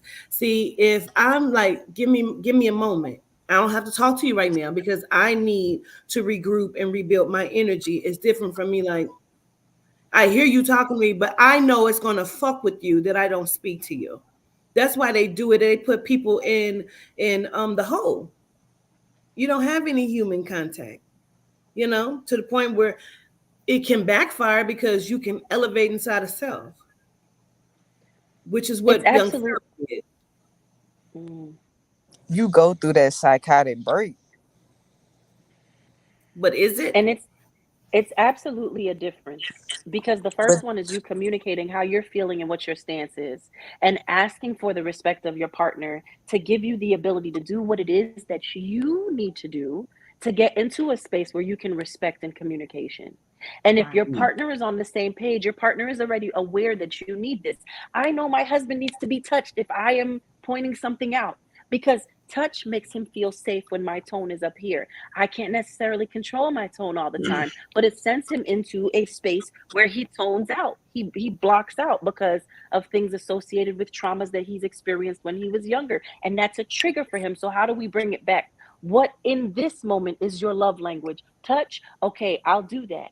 And in me doing that, it ends up calming me down. But we had to communicate about it first. So there is a huge difference between knowing the exclusivity of energy from a divine feminine or masculine stance and utilizing your power of voice as a weapon to make somebody learn a lesson. What Quartiter said first is the most powerful thing you can do, to say, I need time to show up to you in the best way possible because I want to hear, affirm, and validate what it is you're saying, and I'm just not in a space to receive now. And you'll see who your partner is and how they show up to you when you request that.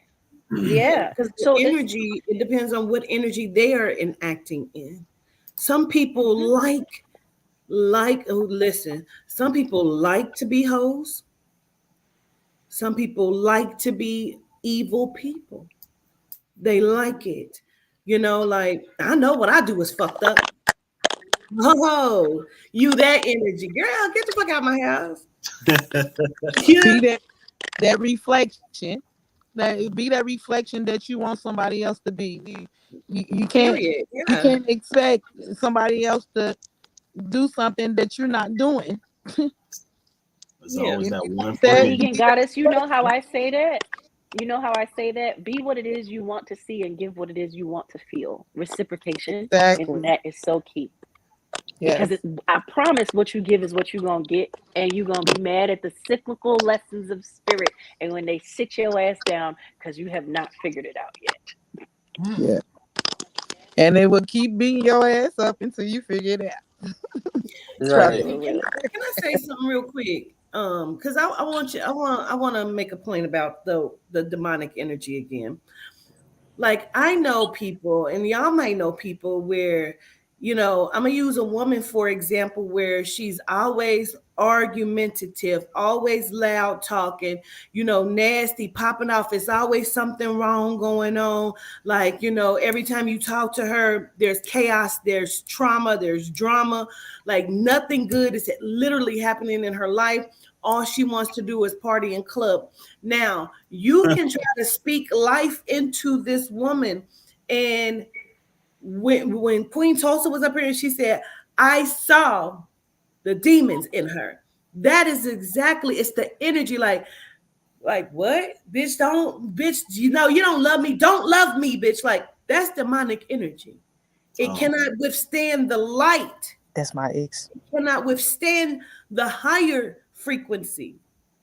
It's almost like noise to them.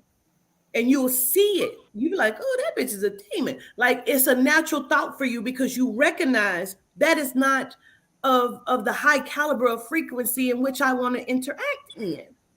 So you have people that like that, and the world is now being filled with it because they don't know that they're being programmed inside of it. They're thinking there's something wrong with you. He too good. He's a good guy. And like he opening my doors and shit. Like you want a nigga to knock your head off because that's what you understand. Chaos. Bruh. I know a lot. I just gotta say this real quick because I experienced, like, when you saying that almost triggered the fuck out of me because I experienced that shit with my ex. Like, I was trying to be like such a good person for her because I know the traumas that she was put through, and like her just telling me all this shit and not even realizing she was a fucking narcissist, and she like put that shit back on me and made it seem like I was the bad guy. Like, it's a lot of shit, but that Yeah, shit, writing the script. She's writing you in the script to what she's used to, like Malika said. yeah. Writing you into their program of Mhm. what they need for you to be in order for them to feel normal. You don't have to enact in that energy. I also want to Can we say talk this about too. it? I'm glad I cleared that energy out a long Look, time ago. I think we're on the same page because I want to talk about it. I've witnessed, because it's not my own personal experience. My experience is witnessing what I saw, right? Yeah. You have people out here who are walking around who do not know what their purpose is. They don't know how to be. They don't know what to feel. So they need to feel something. And some people are just numb. I talk about this all the time because I feel like during the pandemic, those people who are always like on the go and never was able to sit at home and sit with self and, and sort things out and heal, those people ended up doing really bad things to others or doing bad things to themselves. Well, see, that's what I'm saying. Do you understand why? This is what I'm saying. I think people are missing it, Malika. I think people are missing it. If you have to sit by yourself, you're not sitting by yourself, baby loves. You are sitting in the midst of whatever the fuck energy is now around you. So if you are in a lower frequency, meaning you are in demonic energy, guess what? You ain't shit. I'm not. You a fat bitch. I do feel a little fat. You don't look at me the same. Yeah. Now you looking at like that's demonic energy. You're never by yourself, ever. Ever are you by yourself? Never. Having a conversation with a lot of different energies. You are. One time. Cause I be Go ahead. wondering, like you see some of these people that be like in every downtown. I'm gonna say there's always somebody talking to themselves, or when you go into a social security office, then you be seeing like different energies, like just talking to themselves, having a conversation. You're like, what? You talking to me? No. Man, this genome walked up on me 2 days ago. I go I went to go grab me a bite to eat, and I see him, and I already can feel his energy, so I know his energy fucked up. So I'm trying to hurry up and walk in because, first of all, the shit I got on is some little shorts, and my titties is out. Now I'm scared my titties gonna fall off from up under the shirt in the first place. So I'm trying to just hurry up because if I have to tussle with this nigga, it's gonna be nipples everywhere. You understand me? So I'm like, I'm trying to hurry up and get in there. He said something like religious. Yeah, I knew you believed in something. You better hurry up and get your ass in there or something. He said, I went in there like, hey, this motherfucker's out here like ziggity boo. But I understood that he understood who the fuck energies recognize energy. You're never by your fucking self, bro. But when you elevate inside of the frequency in which you should be, then you start hearing some different things. Don't you want to get up and exercise? No, don't eat that. No. Go get you some greens. I don't want to. Oh, well, go ahead. To you. Now you're going to go and eat the fucked up shit, and that's going to lower your vibration again. But you are in a fight. The war is internal and internal. Processing. So, branching off of that, because I feel like you basically just went where I was going to take it. Because when people are like that, how I describe, they need to get some of them need to have a reaction. They need to feel something. So they will feed. They will try to revel in the energy that is within them, the voices, and the lower energy, and find somebody else who they can get that off of. So they want to argue, they want to fight because they have to feel something, right? Now, going to what you said about sitting alone, and you sit alone, you're not sitting by yourself, and you have all this going on. Do you feel like it's healthy to be do you feel like it's healthy to be in that spot? Like when that's happening to you, do you feel like it's necessary for you to sit in it? Or do you feel like you need to be around, you just need to change your environment and get around people that's going to pour into you, so that when you do sit alone, you'll have some type of balance of those things coming into you. So it's not only the lower energy that's, huh? Malika's jumping out of her seat. I know you got a good answer for this. But okay, so my answer would be, JoJo, are you in the space to even receive what someone would have to give to you, to pour into you? You can hear it, and doesn't mean that you receive it. You might store it away, but genuinely, you probably really need to sit with yourself. There is a scripture in the Bible that says you would be better off sitting in the closet by yourself, because you need to sit with God. You are the God you need to sit with. Okay, and I'm glad you said that, because remember, going back to what I was saying about what the pandemic had did to some people and why they started to do bad things to themselves, because I don't want to say, but they started to do bad things to themselves. What do you feel would have been best with them? Like, it was apparently it was a battle, right? Yeah, because if you're not, like, if you sit by yourself, JoJo, you are going to stir the pot. Period. Because you're going to hear those lower frequency messages of you ain't shit. See, that's why you're so stupid. You fuck up all the time. You're a fuck up. That's why nobody wants your ass around. And now you're agreeing with it. But now when you're with other people and people are pouring into you, if you are in the space to hear it and receive it, yes, that's great. And you can hear it and receive it and go home and still sit in that same fucked up energy. You really have to go into yourself and say to yourself, these things that I experienced happened. Mm-hmm. I the fuck cannot change it. But what I can do is move myself and my energy to be able to receive a different space and experience in the right now, because I don't like that. But if you keep stirring the pot, all you're doing is stirring the energy and making it loop back around and loop back around. Because if you say that you're not shit, everything the universe is going to bring to you is going to prove that you're not shit. So no matter if I say, JoJo, you are so cute, you're a good person, if you are in here like, this bitch lying to me, she ain't even my fucking friend. See, that's the energy that's still speaking to you. It's for real. You must elevate to even receive it. You have to. Or no matter what nobody say, yourself, they self, yourself, Simeon, don't fucking matter. You're going to still procreate and manifest because you are what you believe you are. So if somebody plants that seed and that seed starts to grow, like I said, they talked about my daddy and his shirt could be just fine. My daddy would go in there and change his fucking shirt immediately because you are what you believe. Go ahead, Malika. Oh, I thought you had It's so many up. parts. No. I was just gonna say it's so many parts to this that I was bursting at the seams.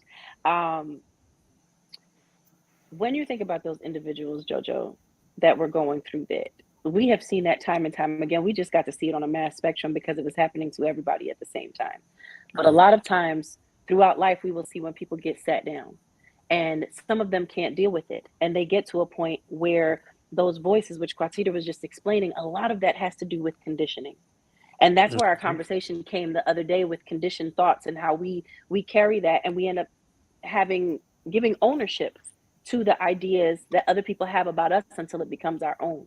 And so that is when you see that thing that we were talking about, where someone, you could be giving all of the love in the world to them, but if your normal is their abnormal, if they feel like being loved in this manner is not right, this doesn't make sense. What does he want from me? What does she want from me? Why are they trying to help me? They're going to write you in the script as the trauma so that then they can show up as the person and the energy they've always been and recreate the space so that the space feels normal for them. And sometimes you have people that are firm in their stance that are like, nah, fuck this, I'm out of here because I see what it is you're doing. But you have a lot of individuals also that will shift. And before they know it, they're like, how did I even get here? An example that I gave Quatita is a gentleman that's very close to me that when I was younger, there was a situation where the person that he was with, the feminine that he was with, was used to being abused. And this gentleman is not the type to put his hands on a woman ever, would never disrespect, respects his mom, respects his family, every feminine, like Black woman is God energy. And they had gotten into this argument and she had said, why don't you hit me already? And it came off as if you love me, you hit me, because she was so accustomed to that. She wanted so badly for him to be that person to match the trauma in what she had experienced that she was trying to write him as a character that he was not. And a lot of times when you have situations where there's a battle, even when it's with yourself, it's shadow work that's happening. You're not really arguing with that person. You're seeing the worst of yourself and your experience in that other being. And so even in those times, you'll realize you guys might think that you're having the same argument, but really you're just battling with yourself and utilizing this person as your target board. This just automatically took me. I'm sorry, go ahead. My apologies. You want to finish? Go ahead. No. It's okay because I can ramble. Go ahead. Say what you want to say. No, I was going to say this took me back to we brought this up a couple of times too, with Hustle and Flow. Just watched it the other day.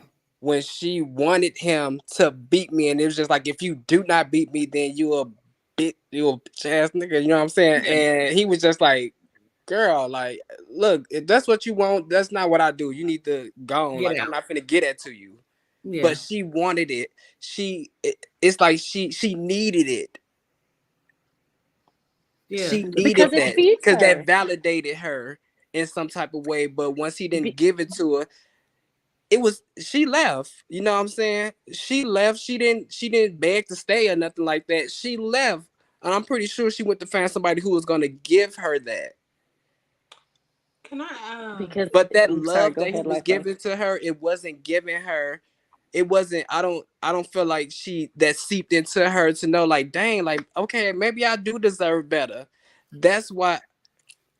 Go ahead. No, I want to hear from them too, but I was just going to say she couldn't receive it. It couldn't seep in.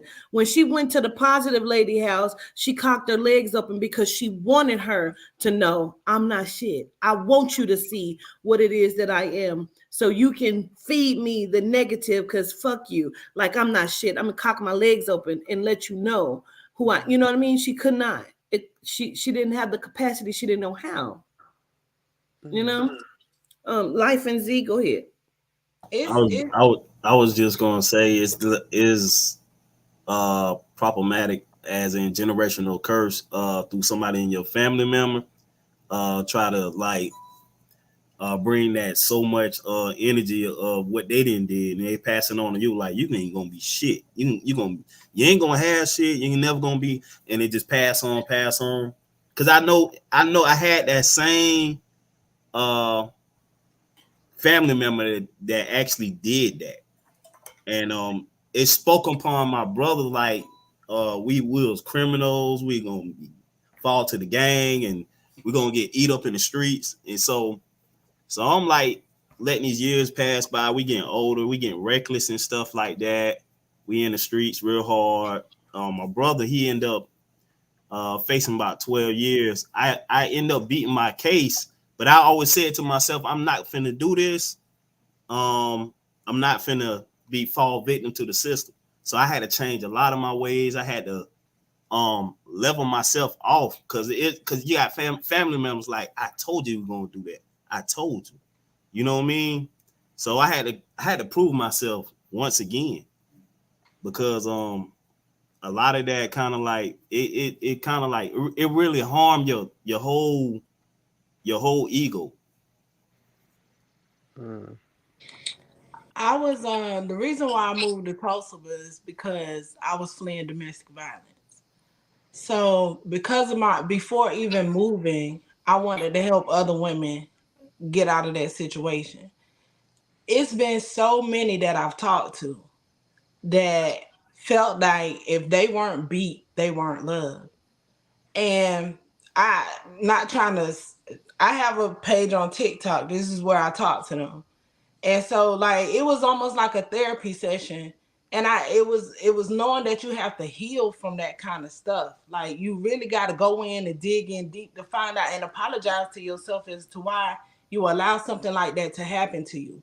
You know what I'm saying? You got to apologize. And that's some shit that make you, snot everywhere. Well, you got to, go through and you got to heal yourself from that in order to come out of that. You know what I'm saying? Because people used to ask me, why do you stay? Why didn't you just leave? Not knowing that it's also a process to it because I almost died the first time I tried to leave. But it's a lot that comes with that. I never feared nobody before this man that came into my life. My first husband was like, that happened to you? You were afraid of him? Like, what the hell happened? But it's a conditioning. You know what I'm saying? That's it. Okay, I'm gonna say this and then I'm gonna stop talking because I know it's late. It is levels to the game. Okay. Like if you're playing Super Mario Brothers, right?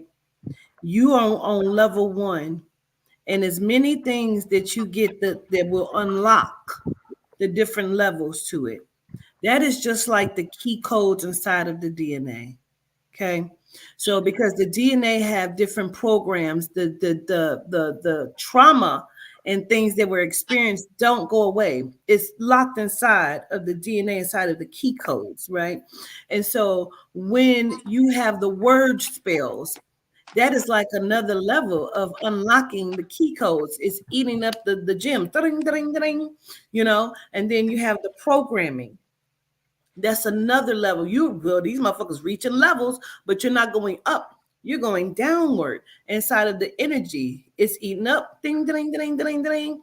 It's eating up the gems, the jewels, if you will, because the key codes are being unlocked. Now, you can unlock the greatness in it, the magic in it. Those are key codes as well, but you're not getting the knowledge that's going to unlock those key codes. You're getting the programming that is going to unlock the self-deprecation and the self-hatred. See, those are the key codes that are being unlocked. And when they are being unlocked by the environment, by the food, by the word spells, by the programming, by the abuse, by the molestation, your DNA remembers and it begins to unlock. So whatever now your mother, father, grandmother had experienced, you're also experiencing them, but you're going to experience your real time as well. Because why? Because you are being looped. You don't understand, like guided. You may not understand that you are your great great Uncle John. And you understand what I'm saying? Like you don't understand you are the ancestors. And so because it's key codes, when I say that, it means memory. But you're not unlocking the key code of memory that will bring you success. That is why the lowering of your frequency, and that is where the programming and the word spells come in, because if you unlock the other key codes to your greatness, they cannot survive. And you would ascend out of this plane in which you don't belong. Okay. Glad you said that, because what registered in my mind when you said that, so don't you, and I think I brought this up before too, but don't you know how in a pride, because we're speaking of codes, genetic codes, right? in the pride of lions, when a new lion comes into the pack, he must fight the lion that's there already, the male lion. And if he wins, he gets to take over, and all of the lioness becomes his lioness, his wives, and he goes in and he kills the other lion. He kills his children, because it's just like, if you are weak, I can't have this in my pride, because They come in and kill the if you are babies weak, too. then they are weak too. They're gonna Yes. be my babies, strong babies, because I whooped you and I'm superior to you, so my children will be superior. Yes. So I must make your the children genetic, weak. yes, and When then I say if you the get rid of genetic Bill code. Gates, you need to get rid of Bill Gates' son and his daughter. Yes, and then even I feel like, based off that kind of programming that's inside of the lions, that can be passed down. Trauma can be passed down through genetics. It's something you can So, carry it with you you can now. into. Absolutely. Yes, so that's what I thought about when you said that. Absolutely. It's I had a true thing. I had a question. So, like, going back to what you were saying, what we was talking about, like when people sit alone and stuff like that.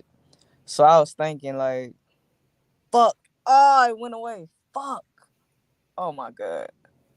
No. It can't be. Okay.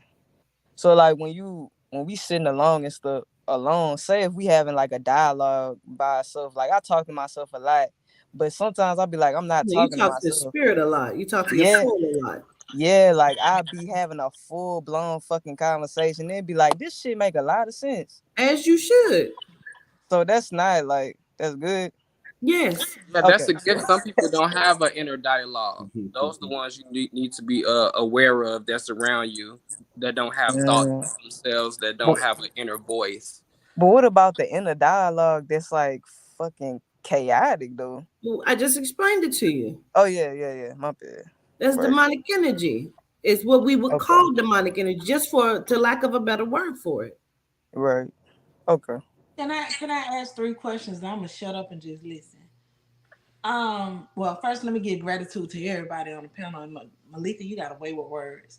Everybody, because y'all bringing so much stuff that I already knew and stuff that I need to know out. I appreciate it. But Miss Cardita, do you shit, it happened to me. I know one of my questions is, do you still do readings? Yeah. Mm-hmm. Okay. And I know I can't remember the first one, but the second one is, are my ancestors fucking with you right now? No. Okay. So I can't remember the first one. No. So thank This you. this was super good and super informative. Come on, Malika. Come on. I wanted to talk about what Guided was saying with the animals, right? Because do you think that they receive it, like giving that breakdown of the passing? It makes sense for us, comparing it to seeing what we see with prides, right? But I just feel like Kakusa are so much more powerful than we are, and they have such a better insight at it, and at life, and they realize that everything is as it's supposed to be. I just watched this nest of cardinals outside my altar window. Gratitude to Miss Cardinal. She visits us every day. She put her babies right there. But I was shocked day 3 or 4 when one of the baby birds was missing. And I said, where'd the baby bird go? And I looked in the nest and I was like, I don't see like any bones or a squished bird. And I said, Ro, I think they kicked the 3rd baby out the nest. And he was like, if you feel that way, that's probably what happened. You know how Ro would be responding, real basic. Strong basic, like duh. But he was like, if you feel that way, it probably happened. I went and looked up baby birds and falling out of nest. And literally before the bird can even open its eye, it is scooting and pushing its siblings out of the nest into the water so that it can be the only one to ensure its survival. And then they showed another one where the mama bird destroyed her whole nest. Daddy came back to give food to the babies and they were gone. She had picked each one up and dropped it down from this high tree because they say for mama birds, if they know from birth that their babies are weak, it's already known that they're not going to survive. So let's just end it right here. So that is my question, right? With that information, Quatita, what sets Kakusa up to be so okay with that? And are we like, is it just supposed to be different for humans versus Kakusa? Because if we see a parent do that, it's like, I'm a herder. So what is that? That's my last question for the evening. When you say Kakusas, see, for me, I it's a difference because I don't want to the say original animals Kakusas are not. There was no weaknesses, so now for where it's watered down, like people do it too. Like they recognize the weakness in their children. So when I say Kakusa, I don't have a different word for animals, and I don't like to call animals anymore. Yeah. Even the Yes. baby birds outside the window right Yes. now. Like Just say I wildlife. I don't like that either, because why do they have to be wild? Kakusa's You know what I'm fine. saying? Like so that's why there's a word that I think it's fauna that I saw, and it felt good to me, and I was like, okay, I might use that, but just until I figure it out, I just use what feels good, and Kakusa makes me feel good. So I'm not saying in regards to like the teachings that you've given us and the Kakusa and the deities. I'm talking about like these animals and their process, their circle of life. How a hawk can pick up a dog and not feel bad about it, and we wouldn't judge that, and that's the circle of life. But with humans, we judge it as if it's not the same thing. So is that conditioned behavior? Yeah, girl, look, we've been taught that we're on top of the food chain, right? But that's our problem, Malika. This is why I brought up what I just said, because it is really the survival of the fittest. And for me, my weakest is what I see as far as a G night. A G night, if we're inside of, you can't come. You're the weakest link. And then when we're talking about how a bird will pick up a little animal, like, yes, if I go get Bill Gates, I'm gonna annihilate his whole lineage. We don't think any different. We just don't act on it, and we should. Okay. But this is where I feel like we're smart, because the thing is, if we're calculated beings as well. We can even though we may feel like, okay, I have a child, he's so sensitive, so shy, so reserved, don't want to go outside, blah, blah, right? That child has a strength. You have to find it out and push them into that strength. Yes. And you turn something that you may have viewed as weak and make them a strong person, that a stronger offspring that is good at doing this particular skill. So he may be shy, but he can build a shack. And we know you ain't getting out there to play basketball, but you good with some motherfucking hair, nigga, and you good with watching children. That part. So there's a place for everything, but that's right. But in wild in what you say, fauna, in fauna life, they don't. I believe they are smart as well, but I feel like I kind of feel like over the time of like adapting and stuff, they have to adapt as well. And if we're on the chopping block and we're close to in danger, I have to kind of. I don't think it's animalistic in a sense. I believe that is how they love. You can't survive, my baby. And I don't want to see you left behind. I don't want to see you killed, because you're not strong enough to survive this. I understand that your genetics are weak. So that's probably how they love, is what I see. Oh yeah. And it's internal. Go ahead, Z. Oh, okay. My question is, how long we been in this loop? And my second question is, over 2 billion years. Have the loop been broken right now where it can't repeat over? Absolutely. We've been in it for 2 billion years. And when this is done this time, I do not believe, like, people are still being looped right now. But when this battle is over this time. Like, there is, like, they've running out the CERN machine and all these things, the Mhm. looking glass and all this shit is not active in I the see way it. that you want it. Yeah. You know? So what's gonna happen once we come up out of this? Like, you know what I'm saying? What's the effect that's gonna have on us once we come up out of it? I know it's gonna be freedom for all of us, but what's the what is the deities telling you about that part right there? Is it like gonna be a celebration or something, or just We go back from my belief, and this is just what I believe of what they've said to me and what they've shown me. We go back into the soul body. You return back to frequency of energy, which is nothing but pure knowledge of knowing all that is and all that ever was. Because we always want to trace back to the beginning, and the beginning has no beginning, you know? And so when you're inside of that, when you're going back into the space of frequency light, you're just exiting out of this. I always look at it as when Neo is coming out of the matrix and they're all around and they are tattered and dirty and shit. Like, I just feel like it's a similarity, but not as that is. But I feel like we go back into our natural space before we were trapped inside of this matrix, this paradigm. We go back into the ether in which we come from. Gotcha. It's a lot of people that's gonna be repeating that over though.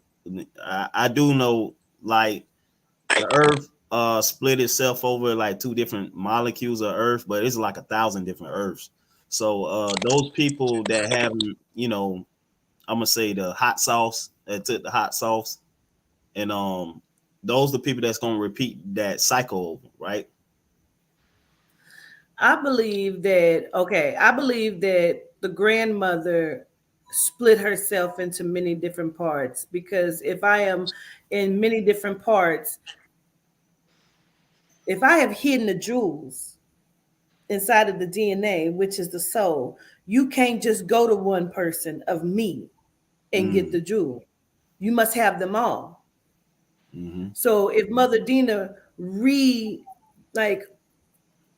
separated herself and looped herself and made herself more than one, and they cannot stop it.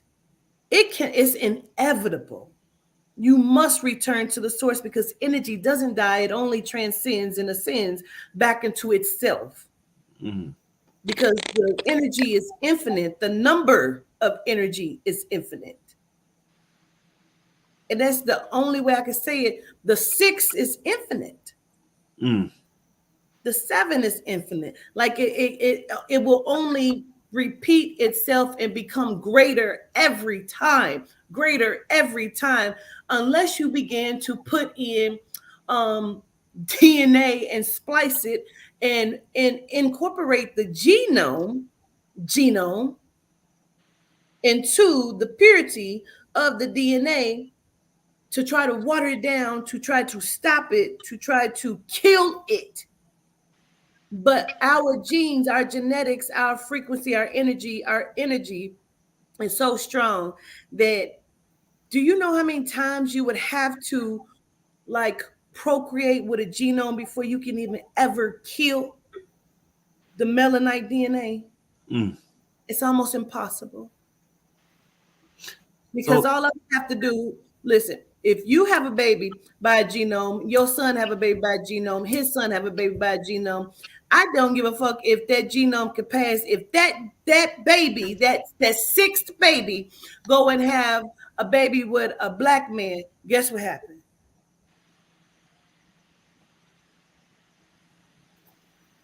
It's infinite. We are infinite. Gotcha. So I was seeing somebody was like in a spiritual occult community that was saying like the sequence is 9, right? So you can't we can't repeat no number over. So 0, 1 through 9, and it starts back over to 0. So he was saying like how everything have a sequence, and those sequences numbers and those written numbers is like alpha numeric, and it's like written into your DNA. and these numbers is coded. So Okay. these numbers are like DNA coded numbers that have spells on them. Okay, I'm gonna just say this from what I know. The 9 is ether, right? But the 6 is the carbon. It is the makeup. It's the protons, neutrons, and electrons of the spark. It's the light. It's Sirion. But you have 9, which is ether, which would be etheria. It's infinite. You can't get rid of it. They use that same thing in crypto, Ethereum. Really? Ethereum and crypto, yeah. Yeah, they use that same thing. You can't get rid of it. You can't get rid of us. I'm in here, Ann. That part. You can't get rid of us. We can't. We're not going anywhere. That's what all of this is even about. It's basically a long history of jealousy, inferiority. Just like in our culture, the divine feminine is the strongest.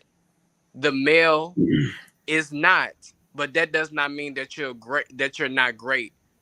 You are great within your 25%, and the divine feminine is great within that 75%. And as long as there is effective communication as well as understanding of each position, then everything should fall in line. But a lot of men are kind of taking that, I don't know what to call it. They are taking that hurt or they're seeing it as some type of rejection. It doesn't mean that it doesn't quite mean that you're inferior, but that 75% and that 25% makes 100%. It makes a whole. Yes, we need each other. So when they say in the Bible, I'm gonna say this and then we can get out of here, y'all, because I gotta lay my ass down. But you're a hybrid. Men are hybrids, right? You're a hybrid from a woman, right? Yeah. So when they say in the Bible, they say in scripture that the source became source and existed simply off of sheer will to do so. Jacques Leweb, which is he was like a biochemist, he was scientist type shit. And he said that women used to procreate by themselves, right? They would secrete semen from the Bartholin glands, and it would enter inside of the womb and it would procreate by itself. At what point did it change? Don't know. But again, that was because the divine feminine, Malika, existed because she said so. So she procreated inside of self because she said so. That makes hella sense. You know? At what point did it separate? Don't know. I don't have that answer, but I'm just saying. Man, I love y'all. This was great. This was a great build. I so appreciate it. Well, I give gratitude for everybody and all the information. I'm gonna make my 25% work. Period. Much love. Okay, so is it still? Wait a minute. Hold on. Come on, Malik. I was waiting. I was looking at you. I said she want to say something. Come on. Okay, so I understand that applying to the times when women could procreate on their own, right? In regards to the percentages, but I feel like as we've adapted over time, that balance has. For me, my personal feeling of it has changed because I can't help but to look at the dynamic of Romalis and I. And once we fell into our deepest healing, it's when we realized that we were 50-50 and only 100% as a whole, as a unit. It's as if we become the strong energy that is the gods, the deities, the reflection of them when we are together. Yes, we are 100% in our individual walks, but even in our individual walks separately, he is still aware with the work that we've done that he is 50% feminine, 50% masculine in his compassion and chopping you down at your neck in a second if he needs to. And the same with me. His is the masculine first, mine is the feminine first. But if ever I need to step into the role of my husband, he has prepared me through, I guess you would call that a synchronization of being. He has prepared me to know how to show up in my my truest masculine form if necessary in protection of what is ours, as I have shown him how to be in his most compassionate form, so that we can both now express that to our counterparts and our peers. And so, Guided, when you say that, it kept going like No, because at the end I of the get day, it. for me now, with the adapting that's happened, I look at you as 50%, and your other 50%, whatever it is that is manifesting you and you are manifesting in its best that is for you and serves everything that is you, will then give you that dynamic 100% balance. And in that, both of you will know your divine and feminine, masculine internally, and be able to bring those together. So when you're together, 100% feminine, 100% masculine, Well, and it I just, totally get it, because even when we talk I about get that. birthing children, like now, like, you know, the sperm must come from the man, the egg must come from the woman to bring forth the 50-50. But when babies are born, they're feminine first, mm-hmm, you know? And absolutely. so when we're born, we're not masculine. We carry both, you know what I'm saying? So Mm-hmm, absolutely, Malika, you know, mm-hmm. because it's already naturally in us, and because they're feminine first, then turn into males, they still carry exactly both too. So I get what you're saying. I love Yes, I that. do. So And then, I love that you said it that way. do you think that the conditioning of you know how they say nature versus nurture?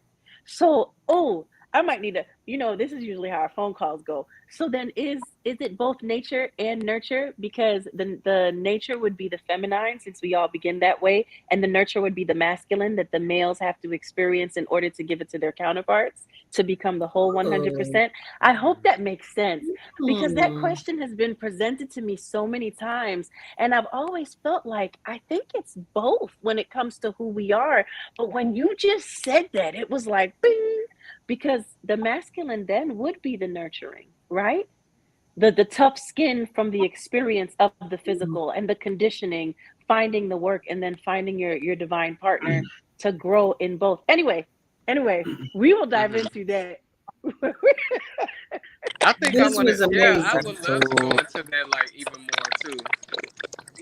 I love you, Gratitude. Malika. You always be on a whole nother level.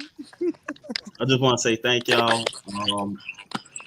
Gratitude to Gratitude. everybody, and most Gratitude of all the for the governors. great conversation. Mad love for you. I Gratitude. got mad love for you all the way from Florida. Right, Oh, all the way to Great. yay. Louisiana. Mad love for you. Love each and every one of y'all. Life, I'm glad to have you. I'm glad that you found me again. I'm glad you found your way to safety. So I appreciate y'all. Hood, it was nice meeting you. Z, Nice gratitude for meeting coming up. y'all.